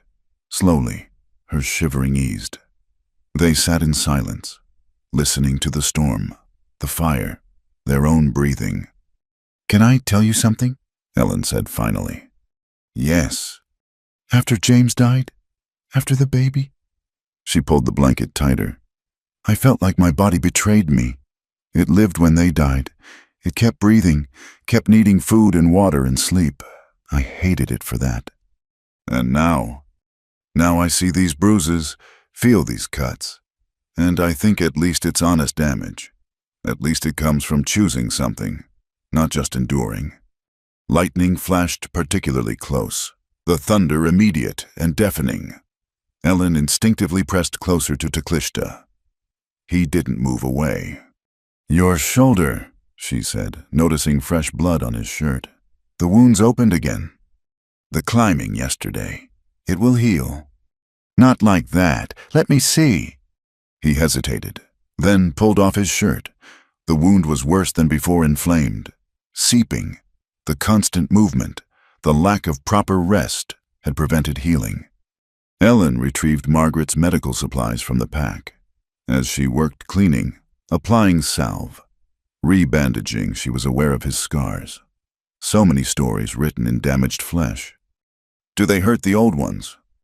When the weather changes, when memory is sharp. He was quiet as she worked. Each one is a teacher. This one, he indicated a long scar across his ribs, taught me to watch for Apache scouts who'd taken Army gold. This, touching his shoulder blade, taught that even family can betray for whiskey. And this, Ellen's fingers brushed the new wound before she could stop herself. This teaches me that saving stubborn white women from rivers has consequences. She smiled despite everything. Good consequences or bad? Ask me when we reach my people. The storm was beginning to ease, but darkness had fallen. They would spend the night here, in this cave that held ancient memories and present fears. Ellen suddenly became aware of their position, him shirtless, her in only a blanket, sitting close enough that their breathing synchronized. The awareness made her pull back, but the movement caused the blanket to slip, revealing the worst of the bruising along her shoulder. Teclista's face darkened. "These men, if I see them again..." "They're not important," Ellen said. "What matters is we escaped." "What matters is they thought they had the right to put hands on you, to hunt us like animals, to..." He stopped, jaw clenched. "To what?" "You heard what they said, about entertainment, about what they do to women they catch alone." His voice was flat, controlled. "My sister was caught alone once. What they did..." She survived, but she was never the same. Started cutting her hair short, dressing like a man, said if they saw her as human, maybe they wouldn't. He trailed off. Ellen felt the weight of all the unspoken stories, all the violence that ran beneath the surface of this beautiful, terrible land. "I'm sorry," she said. She's strong now. Teaches the young girls to shoot, to run, to hide. Says knowing how to kill is women's medicine in this world. He looked at Ellen directly. "Could you kill if you had to?" Ellen thought of James's revolver, heavy against her ribs, of the moment at the river when she'd aimed at the tracker, her hand steady even as her heart raced. "Yes," she said simply. "To protect myself. To protect—" She paused, surprised by what she'd almost said. "To protect you." The fire crackled between them, outside. The storm had gentled to steady rain, the kind that would green the desert for weeks to come. "You're still shaking," Taklishta observed. It was true, despite the fire, despite the blanket. A chill had settled into her bones that had nothing to do with temperature and everything to do with accumulated fear, exhaustion, the weight of choices made. "Come here," he said softly. "This is not, I mean no disrespect, but you need warmth." Ellen looked at him, this man who'd saved her life, who'd chosen to help her when he had every reason not to, who'd shared his grief and his people's pain with honest words. She moved into the circle of his arms. The warmth was immediate, overwhelming. Not just physical, but something deeper, the comfort of human connection after so long alone. She let her head rest against his chest, heard his heartbeat, steady and strong. "Better?" he asked. "Yes." They sat like that as the fire burned lower, as the rain sang against stone. Ellen felt the boundaries she'd maintained so carefully beginning to dissolve. The proper widow, the respectable teacher, those identities seemed like costumes she'd worn in another life. "No one has seen my body?" she whispered suddenly, surprising herself. "Not since James died. Not the real body scarred, imperfect, marked by loss. I've hidden it under proper dress, proper behavior, proper grief." She felt him go very still. Then, so quietly, she almost missed it. "Let me be first." The words hung between them, carrying more weight than their simplicity suggested. Not a request for intimacy, but for truth, for the chance to see and be seen without the masks society demanded. Ellen pulled back to look at his face. What she saw there, desire, yes, but also recognition, understanding. A matching vulnerability made her decision. She let the blanket fall to her waist. In the firelight, her skin was painted gold and shadow. The bruises stood out dark, but also the other marks, the stretch marks from her pregnancy. The scar where the doctor had cut to try to save the baby. The places where grief had worn her thin. Taklishta's breath caught. His hand rose, hovered near but not touching. "You are beautiful," he said. "Not despite these marks. Because of them. They show you lived. You loved, you lost, and you kept going." Tears ran down Ellen's face, not grief this time, but release. To be seen, truly seen, and not found wanting. "May I?" he asked. She nodded. His fingers traced the air above her scars, never quite touching, as if reading a map of survival. When he reached the bruises from their flight, his jaw tightened again. "These will fade," he said. "They're just marks, like yours." "No, mine were earned in battle, chosen risk. These were put on you by men who saw you as less than human. That's different." Ellen caught his hand, pressed it against an unmarked place over her heart. "Then help me make new marks, ones that mean something I choose." The kiss that followed was inevitable, as sunrise gentle at first, then deeper as months of loneliness met and merged. Ellen felt herself coming back to life, nerves sparking that she'd thought dead forever. When they parted, both breathing hard, Taklishta pulled back. "Are you certain you've been through so much? I don't want—" "What I've been through is why I'm certain." Ellen interrupted. "I've spent months feeling like a ghost. You make me remember I have a body, that it's good for more than just carrying grief." What followed was careful, respectful, a dialogue of touch and response rather than conquest. They came together like travelers meeting at a crossroads, sharing warmth against the cold, stories against the silence. Ellen felt no shame, no shadow of the proper widow she'd been, only connection, only the blessed return of feeling. Later, wrapped together in the blanket as the fire died to embers, Ellen traced the scar over Taklishta's heart. "Thank you," she said. "For what?" "For seeing me, not the teacher, not the widow, not the white woman making a strange choice. Just me." He pressed a kiss to her forehead. "That's all I've seen since I pulled you from the river. You, fighting to live even when you thought you wanted to die." They slept entwined as the storm passed over, leaving the world washed and ready for whatever dawn would bring. Ellen woke to sunlight streaming through the cave mouth. The blanket had slipped, but she felt no urge to cover herself. This body that had betrayed her with its stubborn survival had become hers again, marked, scarred, but hers. Taklishta was already awake, watching the light play across the cave walls. When he saw her stirring, he smiled a private, tender expression she knew few had seen. "The storm passed," he said. "Yes." They dressed slowly, returning to the armor of clothing but carrying the memory of its absence. Ellen put on her ruined dress without shame. It would serve until they reached his people, where perhaps she could trade for something better. As they prepared to leave the cave, Taklishta stopped her with a hand on her arm.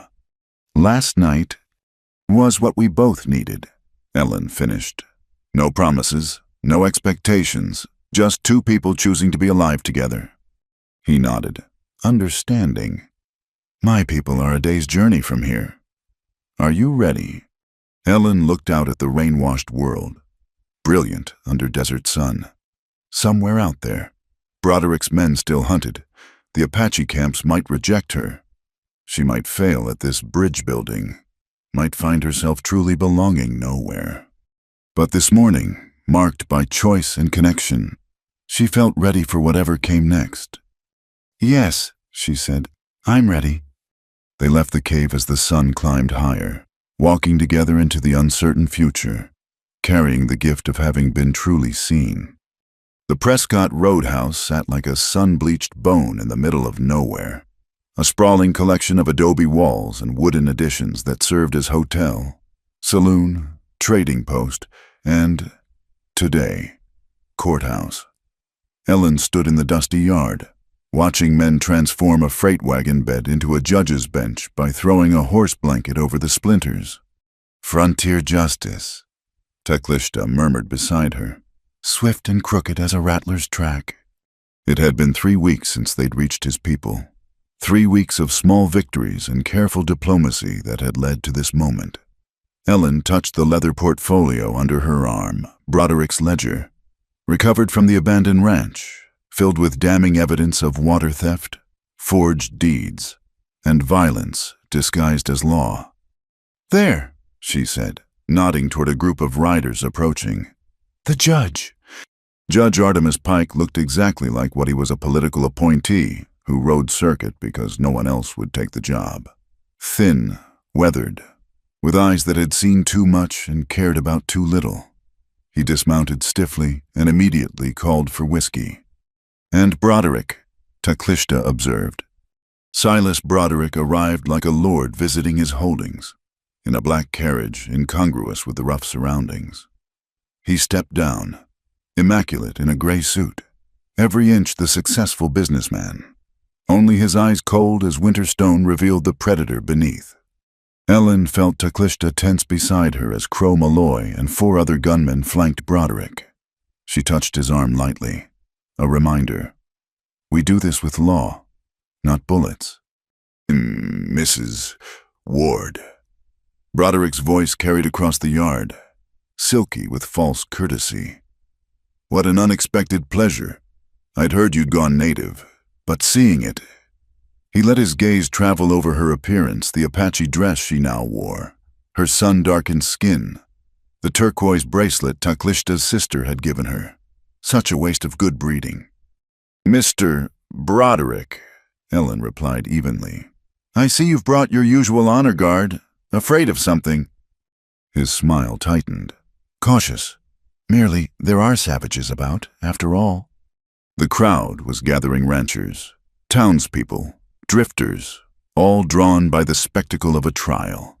Ellen spotted their witnesses Manuel Vega, the old vaquero who'd lost his family's ranch to Broderick's manipulations, Sarah Morrison, the widow whose husband had died defending their well, and Walking Crow, the Apache boy Ellen had taught to read, now brave enough to speak truth to power.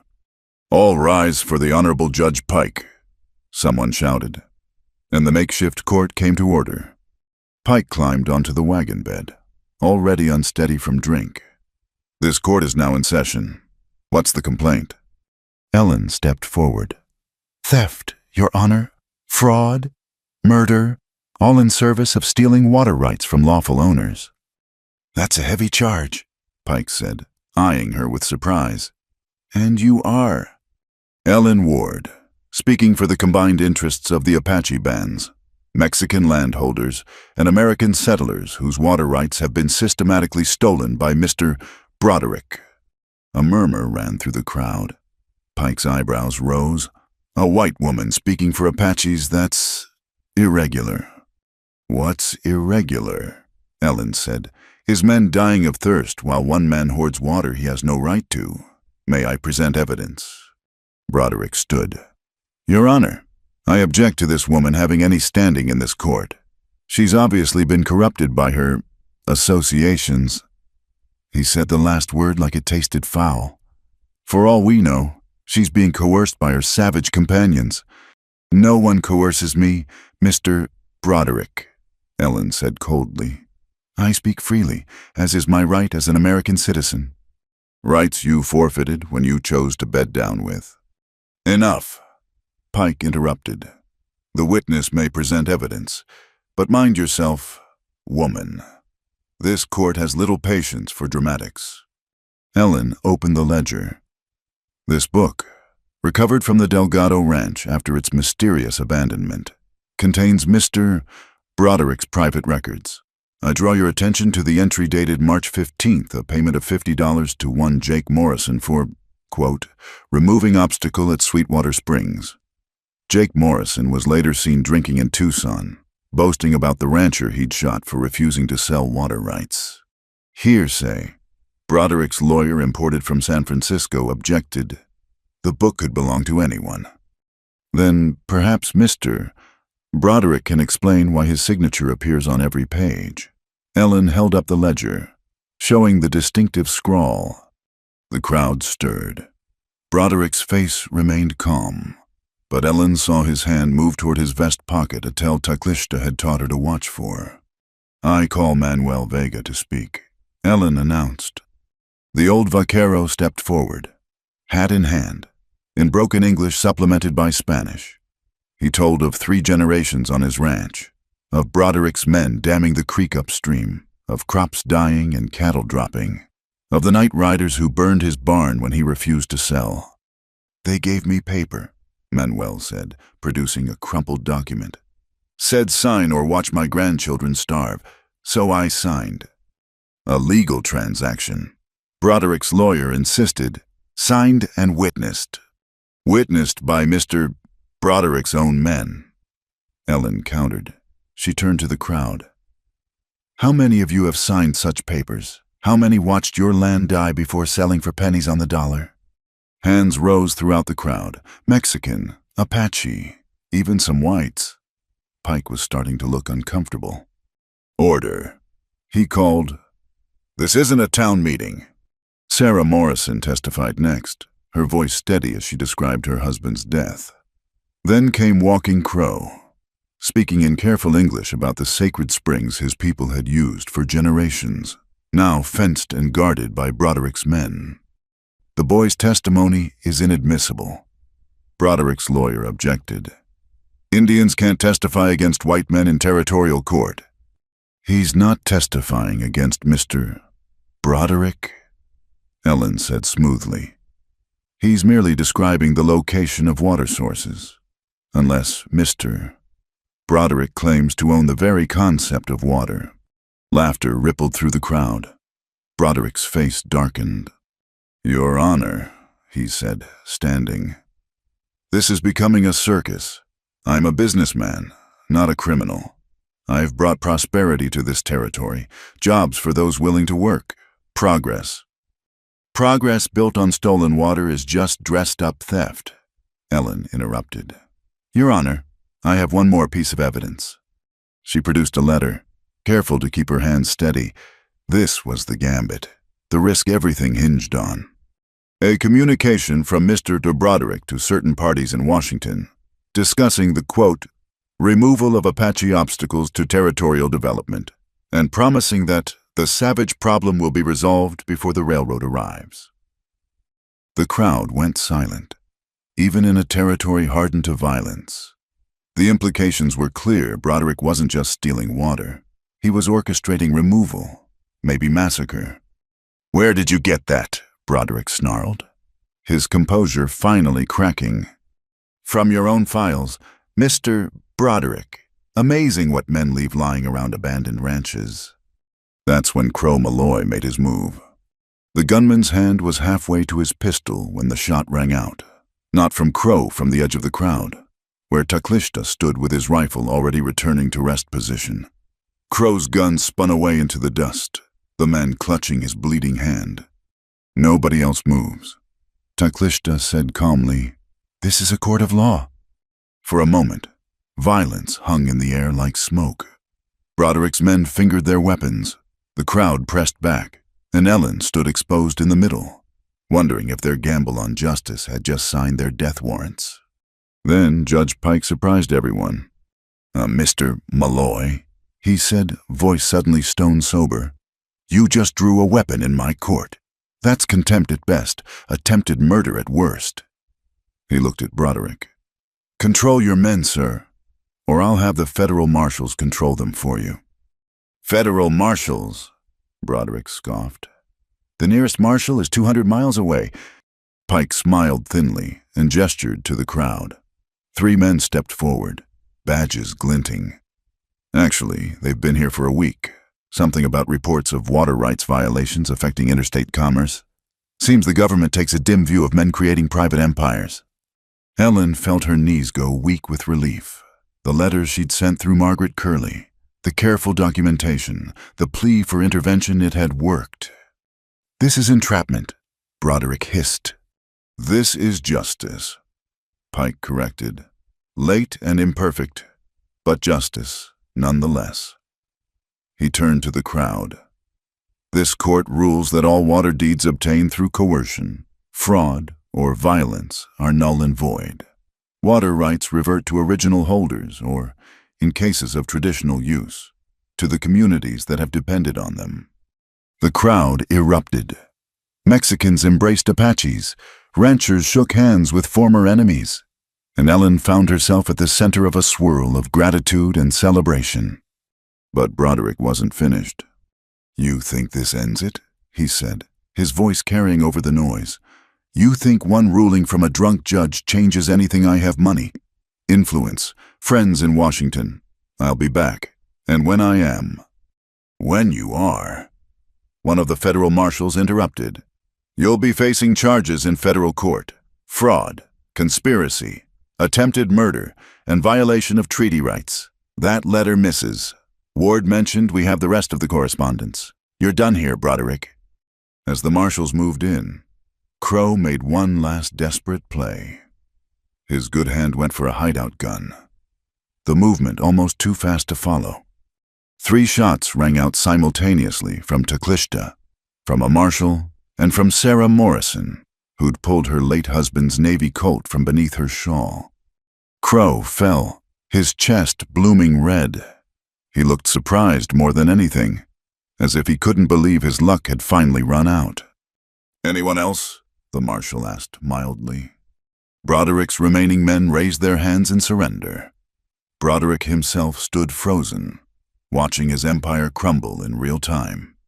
"You," he said, focusing on Ellen with pure hatred. "You did this. A proper white woman, turning against her own kind for savages and greasers." "I turned against thieves and murderers," Ellen corrected. Race had nothing to do with it, though if it had, I'd still choose the people who took me in over those who cast me out. The marshals led Broderick away in irons. The crowd began to disperse, but not before many stopped to thank Ellen, to touch her hand, to call her maestra and friend. As the sun began to set, Ellen and Taklishta stood alone in the dusty yard. The wagon that had served as a courthouse was already being loaded with freight. "It worked," Ellen said, hardly believing it. "The law worked," Taklishta corrected. This time. But Broderick was right about one thing he has friends. Influence. This isn't over. "No," Ellen agreed. "But it's a start. The water flows free tonight. Communities that were dying will live. Children who were thirsty will drink." He took her hand, traced the fading red dust that still marked her palm. "You did this," the teacher who thought she had nothing left to give. "We did this, all of us together." She looked up at him. "What now?" "Now we return to my people. Continue teaching. Prepare for the next fight." He paused. "If you're staying." Ellen looked around the rough yard where frontier justice had, for once, lived up to its name. Thought of the children waiting for their lessons, the communities rebuilding around shared water, the work still to be done.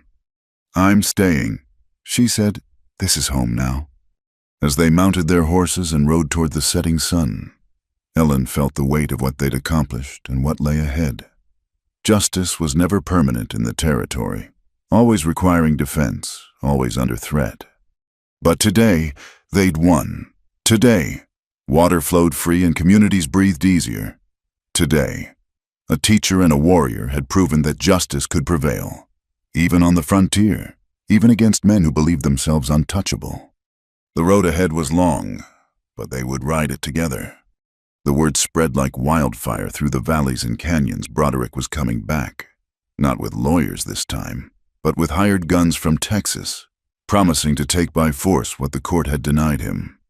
Ellen stood on the flat-topped mesa overlooking Staghorn Wells, watching dust plumes in the distance that meant riders, many riders, approaching fast. "How many?" asked Sarah Morrison, her late husband's rifle steady in her hands. 30, maybe 40. Taklishta replied from his vantage point. "More than we expected." The wells below looked peaceful in the evening light, 3 natural springs that had sustained life in this desert for countless generations. Now they were about to become a battleground. Ellen turned to survey their defenders, Apache warriors, Mexican vaqueros, white ranchers, Chinese miners who'd lost claims to Broderick's manipulations, even young Pastor Collins, who declared that theft of water was theft from God. They numbered 23 fighters, plus a dozen others managing supplies and tending children safely hidden in the canyon caves. "It's not enough," muttered Thomas Chen, the eldest of the Chinese miners. "It's what we have," Ellen said firmly. She'd learned that doubt spread faster than confidence in situations like this.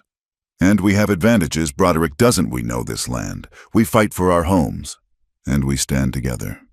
As darkness fell, their small coalition gathered around the main spring. Ellen had spent the afternoon writing recording names, stories, the reasons each person stood ready to risk everything for water. If things went badly, she wanted a record to survive. "My grandfather's grandfather drank from these springs," Walking Crow said in his improving English. He was 16 now, no longer the boy she'd first taught, but not yet the man he was trying to be. "The stones remember our prayers. They will not let strangers take them." Manuel Vega crossed himself. "With respect, young one, I think we need more than memory and prayers tonight." "Then it's good we have rifles too," Taklishta said dryly, causing nervous laughter. Ellen stood, commanding attention. "Tomorrow at dawn, Broderick expects to find us scattered, afraid, easy to intimidate.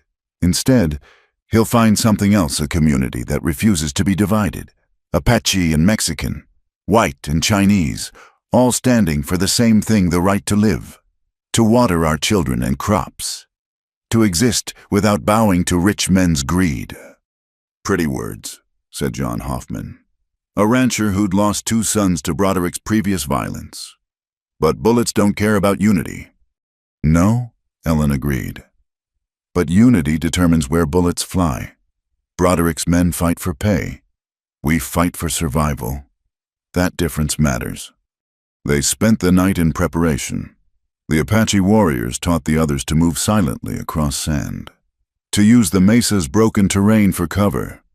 The vaqueros showed how to spook horses with reflected moonlight on metal. The Chinese miners revealed techniques for creating confusion with black powder charges not to kill, but to disorient. Ellen found herself checking and rechecking James's old Colt, now worn smooth from her constant handling.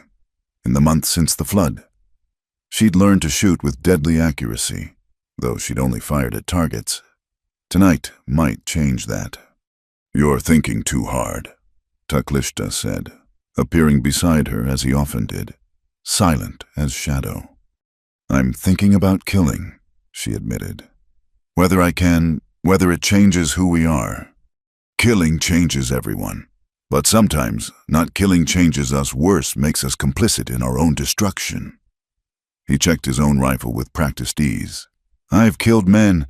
Each one took something from me. But letting my family die without fighting would have taken everything." Near midnight, their scouts reported Broderick's force had camped 5 miles out, confident in their numbers. The deputy marshal who'd arrested Broderick after the trial was with them. Apparently his dedication to law was negotiable for the right price. "So much for federal justice," Sarah Morrison spat. "Justice was never coming from outside," Pastor Collins said quietly. "It was always going to come from us, or not at all." As the stars wheeled overhead, Ellen moved among the defenders. Here was Ayana, Taklishta's niece, barely 14 but insisting she could reload rifles as fast as any adult. There was Jose Delgado, whose family had owned the ranch where they'd found Broderick's ledger, his face set with determination to reclaim what was stolen. Each person had a story, a reason to be here beyond mere survival. The wells had become a symbol of resistance, of community, of the possibility that the powerful could be defied. 3 hours before dawn, Taklishta gathered the fighters. "They'll come with the sunrise at their backs, trying to blind us. We'll be positioned here, here, and here." He sketched in the sand. "Remember, we don't need to defeat them. Just make the cost too high. Men who fight for money have a price point where they decide it's not worth it." "And if they don't retreat?" Thomas Chen asked. "Then we hold until we can't." Taklishta's voice was matter-of-fact. "But every minute we hold is another minute for word to spread, for real federal marshals to arrive, for the territory to see that we won't be moved." Ellen felt a hand on her arm. Margaret Curley had arrived in the night with medical supplies and her own shotgun. "Figured you'd need patching up after this foolishness," the older woman said. "Also brought something else." She produced a camera, one of the new portable models. "Evidence," she said simply. "Whatever happens here, the world should see it." As the eastern sky began to lighten, they took their positions. Ellen found herself between Taklishta and Walking Crow, the boy's hands steady on his father's old rifle. Below, the wells reflected the pre-dawn sky like eyes watching heaven. Then they came. Broderick's force appeared with the sunrise, spread in a long line designed to intimidate. The former deputy rode in front, badge still pinned to his coat in mockery of law. But Broderick himself was there too, no longer the distant businessman, but armed and ready to take personally what he believed was his. They stopped just outside rifle range. Broderick rode forward with 2 men, including a new gunman Ellen didn't recognize, younger than Crow had been, with the dead eyes of someone who'd killed too early and too often. "Last chance," Broderick called out. "Disperse now, and some of you might live. Stay, and I'll water these sands with your blood." Ellen stood, making herself a target. The wells belonged to the people, Mr. Broderick. All the people, that was decided by law. "Law," Broderick laughed. "The law is what men with guns say it is, and I have more guns." You have hired killers, Ellen shot back. We have defenders. There's a difference. Then let's test that difference. Broderick raised his hand to signal the attack. What happened next would be debated in cantinas and trading posts for years. As Broderick's hand fell, instead of gunfire, there was suddenly water. Dozens of buckets and barrels of precious water poured out onto the sand in a long line between the two forces. This is what you'd steal, Ellen called out, as their people continued the gesture they'd planned in secret. This is what you'd kill for. Water that belongs to the earth, to the future, to children not yet born. Look at it soak into sand and ask yourself, is this worth dying for? The symbolic act had its effect. Some of Broderick's hired guns shifted uneasily, perhaps remembering their own thirsts, their own desperate searches for water in this unforgiving land. But the young killer just smiled and drew his gun. The morning exploded into chaos. Gunfire erupted from both sides, the mesa providing cover for the defenders while Broderick's men were exposed on open ground. Ellen fired James's Colt, aiming for horses rather than men, trying to unhorse riders without killing. Beside her, Walking Crow proved why Apache boys learned warfare young, his shots precise and deadly.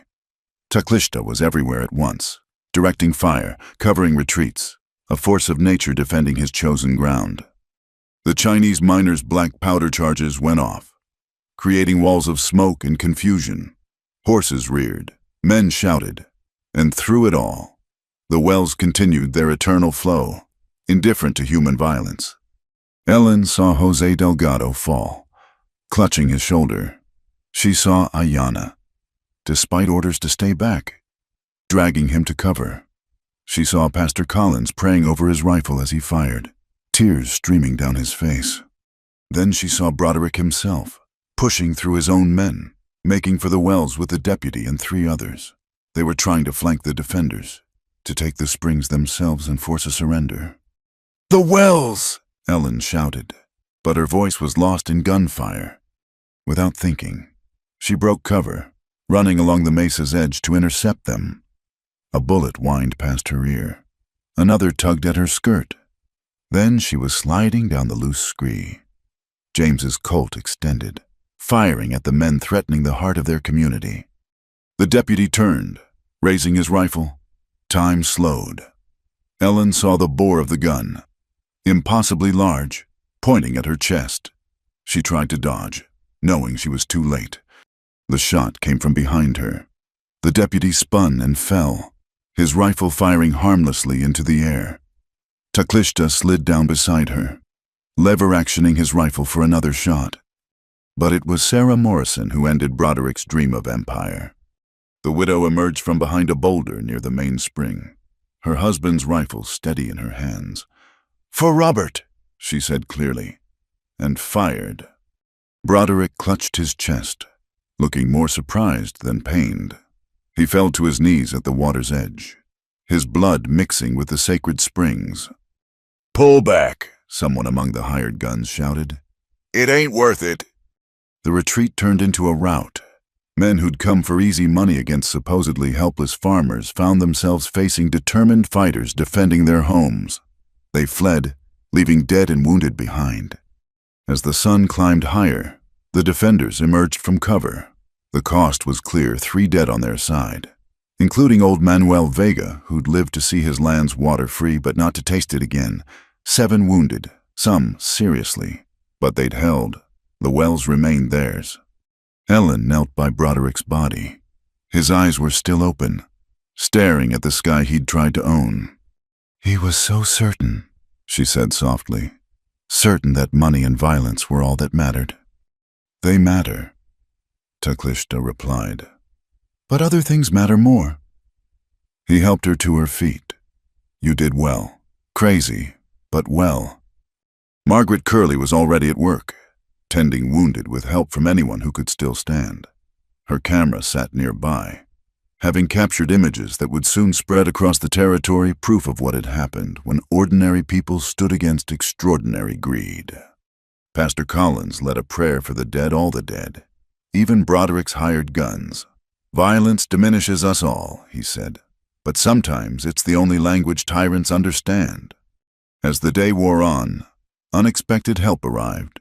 Real federal marshals this time, led by a captain who'd received Margaret's telegrams and decided to investigate. Ranchers from neighboring valleys, having heard of the fight, came offering support.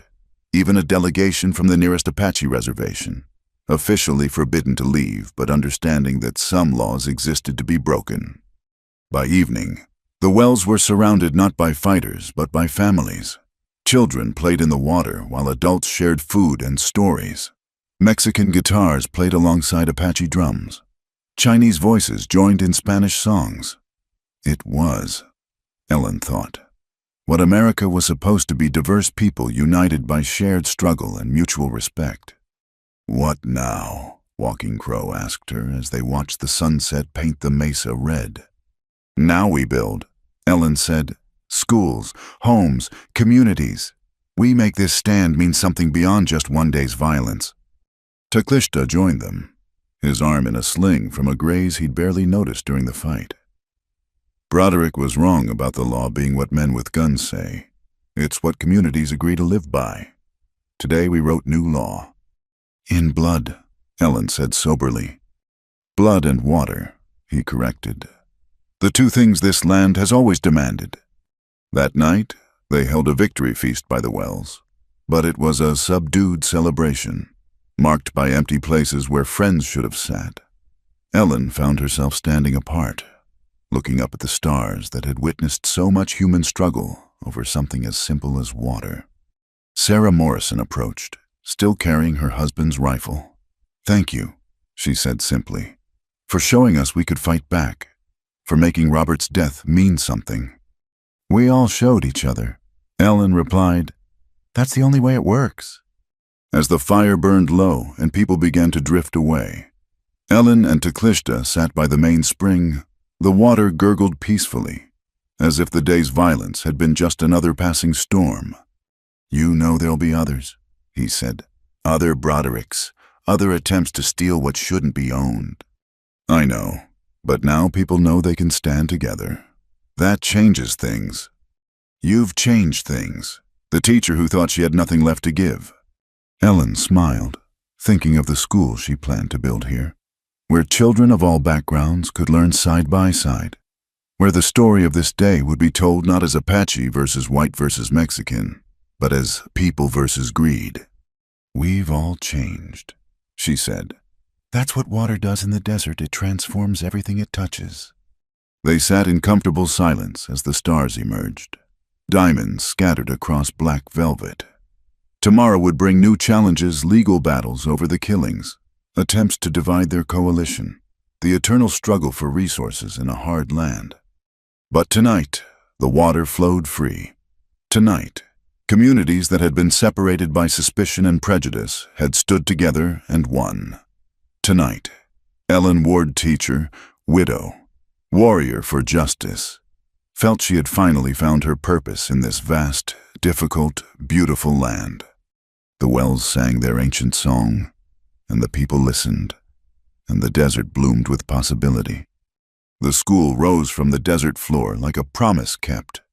Adobe walls baked golden in the sun, a real roof instead of canvas, windows that caught morning light and threw it across the packed earth floor where children sat in circles, learning.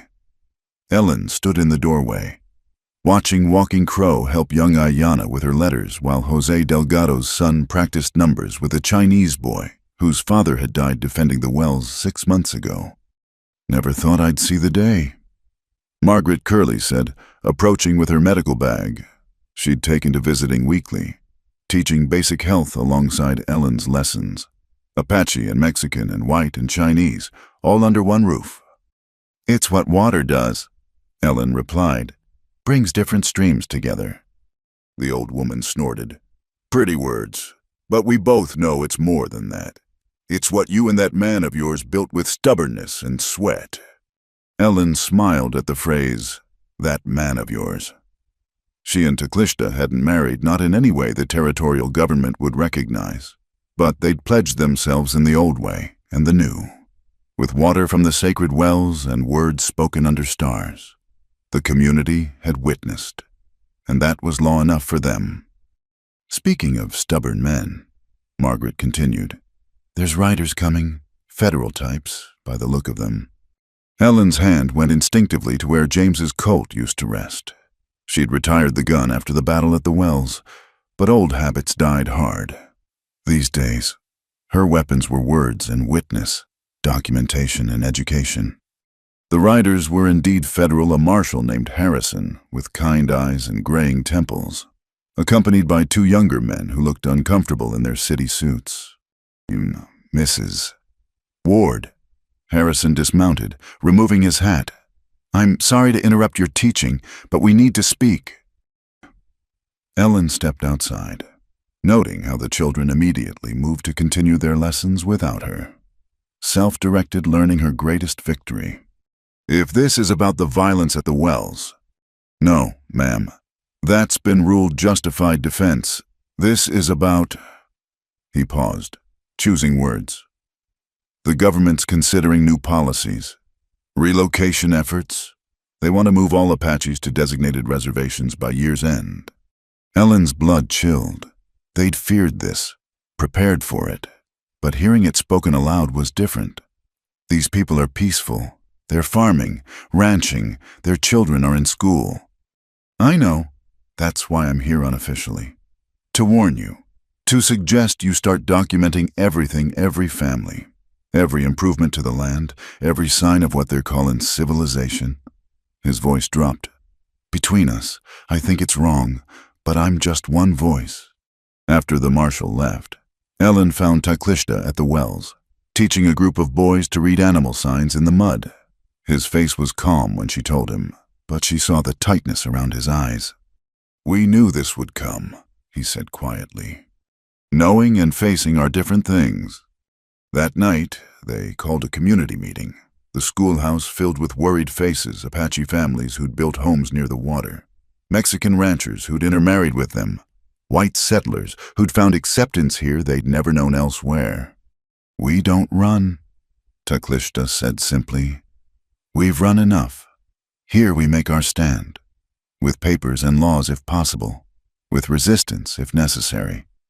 They have armies, someone called out. They have soldiers. We have roots. He gestured to the children playing outside. Every school lesson, every shared meal, every marriage between our peoples makes us harder to uproot. Ellen stood. Tomorrow I start recording everything. Every birth, death, marriage, land improvement. We'll create such a paper trail that removing us would mean destroying evidence of our success.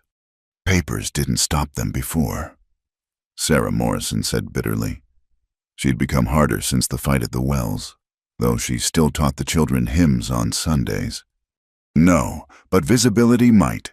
Margaret has contacts at Eastern newspapers. The camera that recorded our defense can record our daily lives. Let America see what we've built. They dispersed with purpose. Over the following weeks, Ellen became a chronicler of ordinary miracles. She photographed Ayanna teaching younger Apache children their letters. She documented the irrigation channels that turned desert to garden. She recorded marriages like that of Pastor Collins to a Mexican widow, their wedding blessed by Apache singers and Catholic prayers alike. Taklishta, meanwhile, prepared for darker possibilities. He taught the young men and women to disappear into the landscape, to cache supplies in hidden places, to use the canyons as their ancestors had, not for war, but for survival. If they come to move us, he told Ellen one night, some will go peacefully, hoping for mercy. Others will fade into the rocks. Both choices have honor. And us, he touched her face gently. We do what we've always done, stand between worlds and try to build bridges. The letter came on a day when rain blessed the desert, filling the air with a scent of creosote and new life. Ellen opened it with trembling hands, recognizing her sister's writing. Ellen, it read, I've received your letters and photographs. I've shared them with influential friends. You should know that your story, a white woman teaching Apache children, Communities united around water has caused quite a stir. Some call you a traitor to your race. Others see you as what America could be. The Secretary of the Interior himself has asked to see your documentation. There may be hope. Hope, such a fragile word in the territory, where promises broke like drought-stressed grass. But Ellen clung to it as she continued her work. One morning, she found Taklishta sitting by the main spring, carving something into a flat piece of sandstone. She watched as symbols took shape. Apache signs mixed with English letters. What does it say? Here, water flows free. Here, people stood together. Here, children learn without losing themselves. In both languages, so future generations can read it however they need to. Planning for a future that might not come. Planning for a future that must come, one way or another. They were interrupted by commotion riders approaching fast. Ellen's heart sank, expecting soldiers. Instead, she saw Margaret Curley leading a group of well-dressed strangers. Journalists, Margaret announced with satisfaction. From Chicago, New York, even San Francisco, come to see the miracle of Staghorn Wells. For 3 days, the visitors documented everything. They interviewed Apache grandmothers and Mexican vaqueros, photographed the school and the gardens, tasted water from springs that had never known ownership. One journalist, a young woman named Catherine Winters, spent hours with Ellen. "They're calling you the desert teacher back east," she said. "The woman who chose Apaches over her own kind." "I chose justice over prejudice," Ellen corrected. "Community over isolation. It wasn't about choosing sides. It was about recognizing we're all on the same side when it comes to survival." Catherine's subsequent articles would be read in parlors and Congress alike. But on her last night, she asked Ellen privately, "Are you happy here truly?" Ellen looked out at the mesa painted purple by sunset, at children of all colors playing by the wells, at Taklishta teaching Walking Crow to chart stars. "I came here to die," she said quietly. "Instead, I learned to live. Yes, I'm happy, frightened for the future, exhausted by the fight, but happy." The government's decision came with the first frost. A compromise, Marshall Harrison called it, though it satisfied no one completely. The communities around Staghorn Wells would be designated a cultural preservation experiment. Families could stay if they demonstrated progression toward civilized standards, which meant the school, the cooperative farming, the careful documentation Ellen had compiled. "We're zoo animals," Taklishta said bitterly when he heard. "Dancing for white approval." "We're alive," Ellen countered. "Free, together. The dancing is worth that." Not everyone agreed. Some Apache families chose the reservations, believing government promises of food and protection. Others disappeared into the mountains, becoming ghosts and legends. But a core remained, building something new from the mixture of old ways and necessary adaptations. Ellen began writing it all down, not just events, but feelings, struggles, small victories, on quiet evenings. She read portions aloud while Taklishta carved and listeners gathered. "I died once, in daylight," she wrote. "When grief stopped my heart but not my breathing, a stranger's hand pulled me from the river, and I thought I was saved. But salvation came slower, in pencils given to children, in water shared without thought of ownership, in learning that bridges between worlds are built one plank at a time, with patience and courage and the stubborn refusal to let fear win." The ceremony came as spring returned to the desert, not planned, but growing organically from community need. At the wells where blood had been spilled, where communities had united, they gathered to formalize what had already become true. Taklishta and Ellen stood in a circle drawn in the sand, water from the sacred springs in a shared cup. Pastor Collins spoke Christian blessings, while Apache singers offered older prayers. Mexican guitars played while Chinese drums kept rhythm. "In my language," Taklishta said, loud enough for all to hear.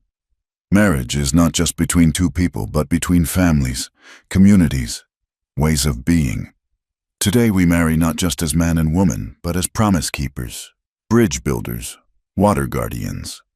Ellen added, "We promise to keep this place where children learn without losing themselves, where water flows for all who thirst, where tomorrow is always possible despite yesterday's pain." They drank from the cup, poured the rest onto the sand where it soaked deep, carrying their promises to the earth's heart.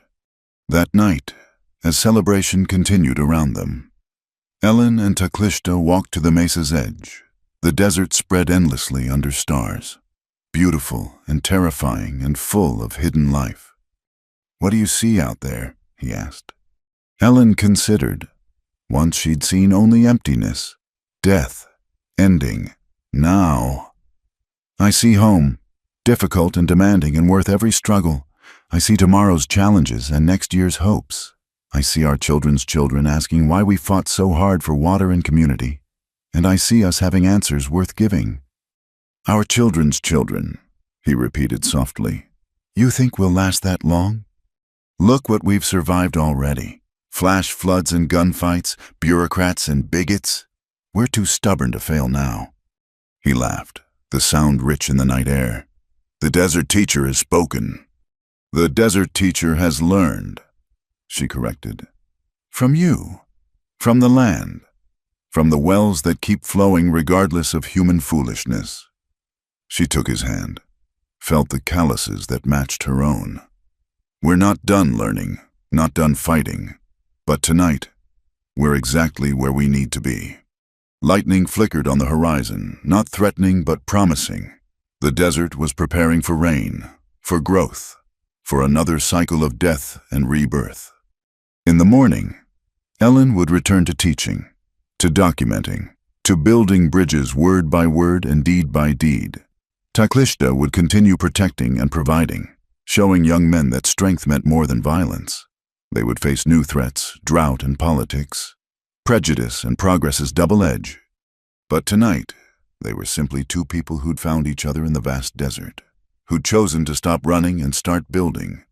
Tonight, the wells sang their eternal song, and everyone who'd fought for them slept peacefully. The map might show Staghorn Wells as a tiny dot in the territory's emptiness, but maps lied. Here was the whole world, every struggle and joy, every loss and discovery, every bridge built between strangers who became family. Here was home. Ellen Ward, who'd begun as a grieving widow seeking death in the desert, stood transformed. Teacher, warrior, bridge builder, wife in all the ways that mattered. The desert had taken everything she'd been and given back everything she could become. Under stars that blessed and ignored in equal measure, she held tight to the present while facing the future, knowing that whatever came, she would meet it standing. The water flowed. The children learned. The community endured. It was enough. It was everything. It was a beginning that would echo through generations, proof that in the hardest places, love and justice could bloom like desert flowers after rain. Thank you for listening to our story. I'd love to know where you're enjoying this tale. Are you driving through the night, relaxing at home? Or perhaps on a long journey? Please share your thoughts and location in the comments below so we can connect and discuss this story together. If you enjoyed this Western romance, please subscribe to Wild West Tales, like this video, and hit the hype button to help more people discover this tale of love, justice, and survival in the American frontier. Your support brings these stories to life and shares them with fellow lovers of Western adventures. Until next time, keep riding toward the sunset and remember, even in the harshest desert, hope can bloom.